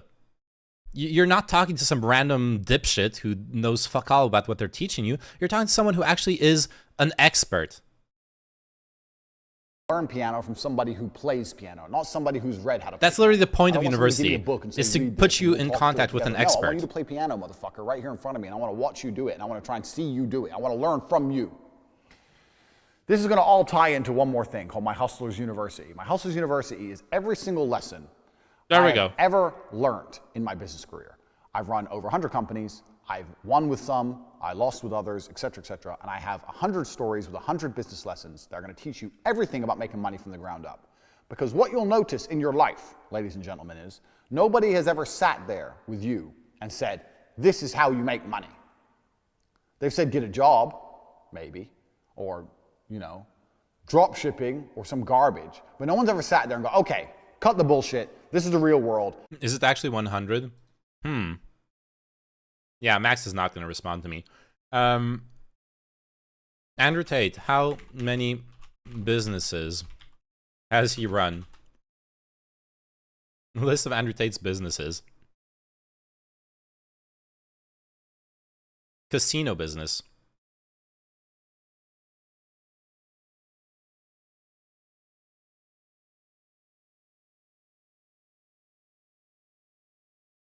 Oh no. Dude, one of his income sources is casino business. He's literally leeching off of a fucking addiction. And obviously if all you care about is like fucking people over and making money, then that's what you're gonna do. Jesus Christ, that's disgusting. Hustlers University, yeah, that's an income. Blah blah blah. Webcam business. He texted several of his girlfriends, about 5 of them, and asked them to live and work with him. Dude, he's a real pimp. He's actually a fucking pimp. Casinos are the most legitimate thing he does. Unfortunately, they are. Like, look at this list. We got a casino. We got a pyramid scheme. We got him pimping his girlfriends. We got him being your dad for $4,000, and OnlyFans management is pimping again. He literally 2 of his biggest businesses are pimping. I did not know he was a pimp. What a scumbag. It does seem like addicts are easy to make money off of. Yeah, it's the world's most successful businesses.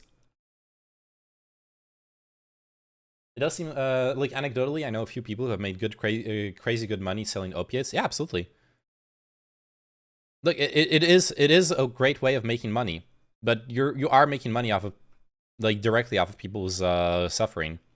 Now, I want to caveat this. You can absolutely run a casino, and it doesn't have to be as bad as I'm describing it. Like, the reality is, I think gambling can be okay. I think there can be such a thing as an ethical casino. I think many countries, for example, they will have lists where if you became addicted to gambling, you're going to be put on a list. You're not allowed to go to the casinos anymore. They check your ID at the entrance. They check you against the list. Oh, we can't let you in. You've been signed onto the list, etc., etc. You have processes like that can prevent people from ruining their lives at the casino. And most other people who will go there will, understand that they're just paying money for entertainment. They're gonna gamble. They're gonna gamble $100 away. They're gonna do it like once a year, and they're gonna live their lives normally. They're not gonna become addicted to it. A lot of things can be addictive, can be destructive, but don't have to be. And many people can enjoy them without falling into addiction. And in that case, I think it's fine. I think in that case, it's fine. It's just, in general, this image he gives, like, he actually is making money off of exploitation on every single aspect at that point, which is really fucking weird.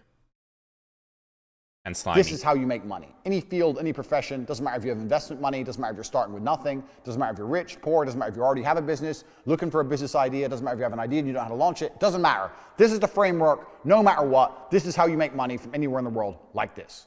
Nobody's ever done that before, except for me. I've done that. Nobody's ever done that before. Oh, yeah. This guy invented the concept of self-fucking-help courses. No, fuck off, dude. Everyone's done this before you. 1 million people have been doing this before you. What the fuck? University that teach you everything you need to know on how to make money. Exactly, we used the piano analogy one time. Imagine you were to go up to a piano guy. A guy playing piano is the best pianist you've ever heard. He's a bad boy. And you go up and say, look, I want you to teach me how to play piano. You're going to know how to play piano. Exactly the same with me. Multi-millionaire, I'm going to sit down with you one-on-one and teach you everything there is. By the way, the one-on-one we saw, it cost 4,000 good boy points. It's not the... I somehow doubt that for the $40 you get to access the Discord, that Andrew Tate's like sitting in a fucking Discord channel, jerking himself off to all his simps, like slobbing all, Andrew Tate, well, you're so cool. I somehow doubt that's actually what's happening in his Discord. I think it's mostly other people just parodying his bullshit. About making money, no reading, no time wasting, action and cash. Amazing. I don't even like casinos. The casino regulars who spend day after day there without changing clothes and shit. It's so depressing. Yeah, man. I had fun. The one time I've been to a casino, and the one time I've been to a casino, maybe ask Max if you can join the Hustler Academy to play piano. He's not responding.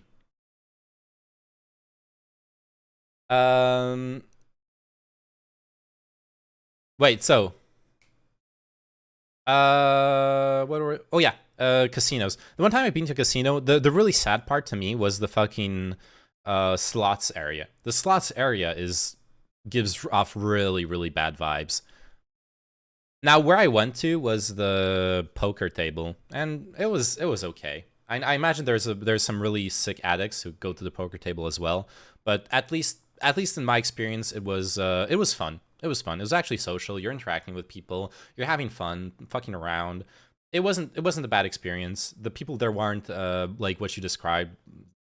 Which by the way, I could masturbate and I could be in pain and like breathing, like spitting my lungs out. Yo, thanks for the raid, Chris. Appreciate it a lot. Holy shit, 40 people. How the fuck do you have 40? Last time I watched you stream, you were like a 20 viewer Andy. Welcome everyone. We're talking about like Andrew Tate bullshit, and right now we're talking about the ethics of casino. Oh, Chud raided you. I see. Cool. It's the fucking dude. It's the fucking British conspiracy. It's the British conspiracy. Look at it. Chud sees another Brit on the panel and he raids him out. This is why we need to fight. This is why we need to break apart communities. This is exactly what I was talking about. You can't let them like build enclaves. Imagine if Twitch gets taken over by British enclaves. 41 view bots. Whoa. Yeah, welcome to the stream. My juicer is addicted. Nice. Yo, can I debate you? What do you want to debate me on? I went to Vegas and the minimum spin was $1 and people were on them for hours. Yeah, slots are fucking disgusting, honestly. No, I was talking like the poker table. It actually is a viable strategy in poker, which is hilarious, to not shower for like 5 days. Don't shower for 5 days and show up to a poker tournament. Everyone who's sitting next to you is gonna be fucking distracted by your smell. It's actually a valid strategy. People do that, dude. People actually fucking do that, which I find impressive in a very weird, fucked up way. Anything from capitalism versus socialism, immigration, culture, I don't really care. God save the Queen, Britain best thing. Look, the only good thing in the UK, let's be real, is Scotland. Let's be fucking real for a second, okay? Scottish people are fucking based. That's the Praxis conspiracy, gonna take over Twitch, bro. You got banned for breaking to US several times, my guy. I literally couldn't have extended more life rafts your way. Scotland forever. Asmongold is a godlike poker player without him knowing it. He showers once a month. True, actually true. Nah, London is pretty great. We don't talk to anyone down here in London. Dude, that's a problem in every single like capital. I've had that, I have that experience here in fucking Paris. No one talks to anyone. I actually did that, I did like social experiment, walking down the street and saying hello to everyone. People look at you like you're a fucking weirdo, unless they're tourists. But who gives a shit about tourists? Like actual Parisians, they'll be like, who the fuck are you? Why are you talking to me? I think every capital is like that. People are on their hustle. People are on their grind. People are just so used to being around a million other people that they don't want to talk to. They don't want to. You don't want to interact with people. If you're in the subway, you're stressed. You want to get to work on time. You're like rubbing shoulders against a bunch of other people. Some of them who haven't showered for a month because they're fucking Asmongold. You don't want to be talking to them. To be frank, I'd be pretty chuffed if someone said good morning or something. Some people react very positively to it, and I like it. I actually do like talking to people. Paris is hella conservative, though. Fuck off. No, Paris is one of the gay capitals of Europe. Like, go to the Marais. On their way to a poker tournament, yeah. There are great places in the south of England as well, by the way. All this hate. Ever been to Kent or Windsor? Dude, I actually haven't been properly around the UK ever. I've been to... Okay, basically all I've been to was the fucking... What's it called? I've been to I've been to Cambridge. I applied to Cambridge University when I was like 18. And I've been to Cambridge to like do interviews. That's what I did. Beautiful city, but I didn't really get to enjoy anything. Most people want to sell you shit, beg, or scam you. I feel like it conditions you to be sus when approached in big cities. Absolutely. Okay, that being said, what are you guys' thoughts on Andrew Tate? Because we've been on an Andrew Tate extravaganza. I tried hitting up the Hustlers University, and I shouldn't have used the fake email, dude. I burnt myself. That was a bad call. Like, because I actually got a human being to respond. Like Max actually responds to you if you go on Hustlers University webpage, and like Max will talk to you. Max will answer your questions. And I wanted to ask him, like, did you have to read for Hustlers University? Because Andrew Tate told me reading is bad. Reading is a bad thing. You shouldn't be reading. Try again. They have my IP address. I would have to like, I can try again, but I would have to like go full VPN mode to do it. Tate is literally mental. Kind of, yeah. I'm converted by Tate. He's clearly correct. Scumbag. Doesn't he have human rights trafficking allegations investigated about him? Yeah, he has allegations for. He's being investigated for allegedly sequestering and potentially trafficking women. Which, considering that 2 of his main businesses are literally pimping women out, like OnlyFans management and literally like pimping out his girlfriends on like live stream fucking Chatterbait type website, it's not surprising that he would do real human trafficking. He did say he moved to Romania because it there's that video where he says he moved to Romania because it's not because it's easier to rape women, but because it's like easier to you're less likely to get prosecuted or something for abuse, something like that. I'd rather not hear about Tate, but I guess because all the Tate tards are constantly spreading his shit, it needs to be countered for the young audience to see his bullshit. Yeah, well, so see, that's the thing that was disappointing. When with the like 2 YouTube videos I did like about Tate, one of them has Hassan in the title because it's about the debate he had with Hassan, and then there's a bunch of Hassan frogs who are like anti-Tate, and that's cool. And then the other one is like a bunch of Tate dick riders calling me like a beta loser and all that shit, which I don't fucking care about. It's just how do I reach these kids? How do I get to them? How do I change their minds? They're fucking indoctrinated. I don't know what the right approach is. So like all I can do is make fun of this bullshit and like try to be entertaining. But like if I actually wanted to deprogram someone who's caught up in all this red pill bullshit, I don't know how do I go about that? You can't change their mind, not really. Yeah, that's what I'm thinking, but that's really defeatist. It's the hustle culture that's the biggest problem. To a lesser extent, yeah, but like maybe to a greater extent, yeah. The only way is via in direct confrontation with Tate, really, which she's obviously never gonna do with me. Not unless I pop off. Otherwise, you can make reaction videos and hope that as many of them as possible give it a watch. Yeah, which is like where I'm at, right? That's all I can do. You can create an Oyoyo Academy. True, an Oyoyo Academy. Great. How to be like a 10 viewer streamer? Pay me 100 buckaroos. I'll teach you everything. Because they're so bought into the hustle culture that they believe all the stuff they preach to, all the other stuff that they preach to. Yeah. And obviously, this is probably a thing where Hassan was on like a big win in that discussion. Someone like Hassan can actually walk into a Discord call with Andrew Tate and be like, I'm just as rich as you. I'm a successful business person. I make millions, and I think everything you say is bullshit. I can't do that. I'm not here making millions. It's stupid, but it feels like you kind of like for the type of crowd that he attracts, maybe you kind of have to be that person. I'll be popping off soon, so I'll let you ride my coattails. I'm making it big in the Twitch world. Nice. I'm gonna leash hardcore off you, daddy. Okay. I'm gonna suck your balls so hard they'll be like prunes. I'm not sure it's the right way, but I think just mocking them is best. But maybe I'm just lazy. It's the easy way, and it's fine. It's entertainment, right? You don't have to pretend to be like a life savior on Twitch, which I think is really cringe. I think all the streamers who build up this like whole virtue signaling image of I'm gonna change, I'm gonna save politics, I'm gonna save Twitch politics, I'm gonna bring back nuance, I'm gonna bring back the true ethical perspective and stop all the drama, bring back the real subjects. Like fuck that shit, man. You're riding a high horse all the way up your ass. None of what you're saying is relevant. Yeah, hustle culture is clearly intertwined, but we already had that since we were younger. Like dropshippers, pickup artists, pyramid scheme sellers, Lululemon pants sellers. Yeah, true.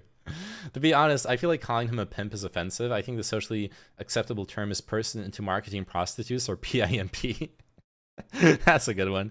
Sounds like a plan. Just don't let my girlfriend know or I'll be in trouble. Time to explore a poly relationship, where Chris speaks. By poly, I mean a poly pocket relationship. You have a little poly pocket like thingy in your pocket And you can like do cock and ball torture by like closing it on your balls really quickly like that. Can you tell I played with Polly Pockets when I was a kid? Yeah, I imagine Hassan being rich and attractive. Alpha definitely helps him get through to Tate's audience. Well, he didn't really play it up though in the debate, which maybe he should have. But like in theory, I feel like that could be like a really powerful thing for the type of audience he has. I just want to talk to people on shitpost a bit because it's really fun. Same. We already do BDSM though. What else do you offer? Well, you know, the more you are, the more fun it is. That's all I can say. Man, I'm never getting a response from Max. Or he literally left me on red for 20 minutes now. This is my fucking Tinder experience. Baguette penetration, true. Based fucking baguettes. Man, I actually wanted to I didn't have time today because I was busy like helping my mom, but I actually wanted to have a baguette to like threaten you guys on stream for the panel. If you watch Twitch Politics, you are probably into BDSM already because of all the pain. Maybe a little bit, yeah. I can sort of agree with that. Definitely, if you watch Twitch Politics, you have some mental issues. We can go that far, right? Imagine being left on red by someone who's paid to respond to your questions, Omegalol. Yeah, I was too obvious. I was too obvious with the streaming. That's a big problem. With the stream with the trolling. Man, I didn't think I had to. I would have to like change my put in a real email address. I didn't expect to like talk to a real human being. That's the problem. All right, there is something very unfortunate, however, with where you are right now. It is that I'm actually super fucking tired. I wanted to do a quick Tate segment, but I'm gonna raid off right now. I'm sorry. You can, however, if you enjoyed this little sneak peek into the kind of content I make, you can, however, give me a little follow. Come check me out another day. I usually stream for quite a bit longer. Usually have quite a bit more content, but right now just you know, have some IRL stuff. My mom had surgery and stuff, so I had to help her a lot this week. But I will be still streaming. Actually, I want to stream tomorrow because I haven't streamed earlier this week. So yeah, come check me out tomorrow and stuff. Remain in disbelief. Oh no, I just leaked. No, I just leaked who I'm gonna raid. Rip. So yeah, give me a follow if you like looking at me soy out. Just getting passed around like a girl in Birmingham. Pretty much, yeah. Where was the sick content? It was here already. You saw it already, Roser. It was there. It's done with. It's over. Best of health to your mom. Thank you. Yeah, she's recuperating fine. I'll be okay. Anyways, let's send you on. And thank you again for the raid, Chris Speaks. Thank you for the panel. I really enjoyed it. Hey, Chris Speaks, let's talk someday. We never. All I did was shitpost in your chat. Actually, let's have like ourselves a little chat someday. I don't know about what. We will figure it out. But we should. I feel like we would have a good conversation sometime.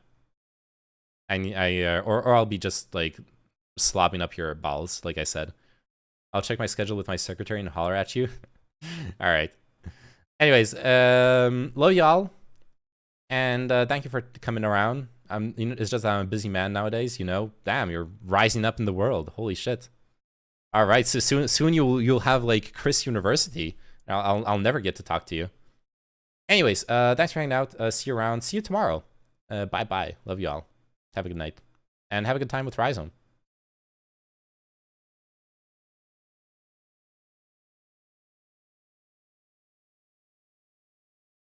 Should be crazy and profound.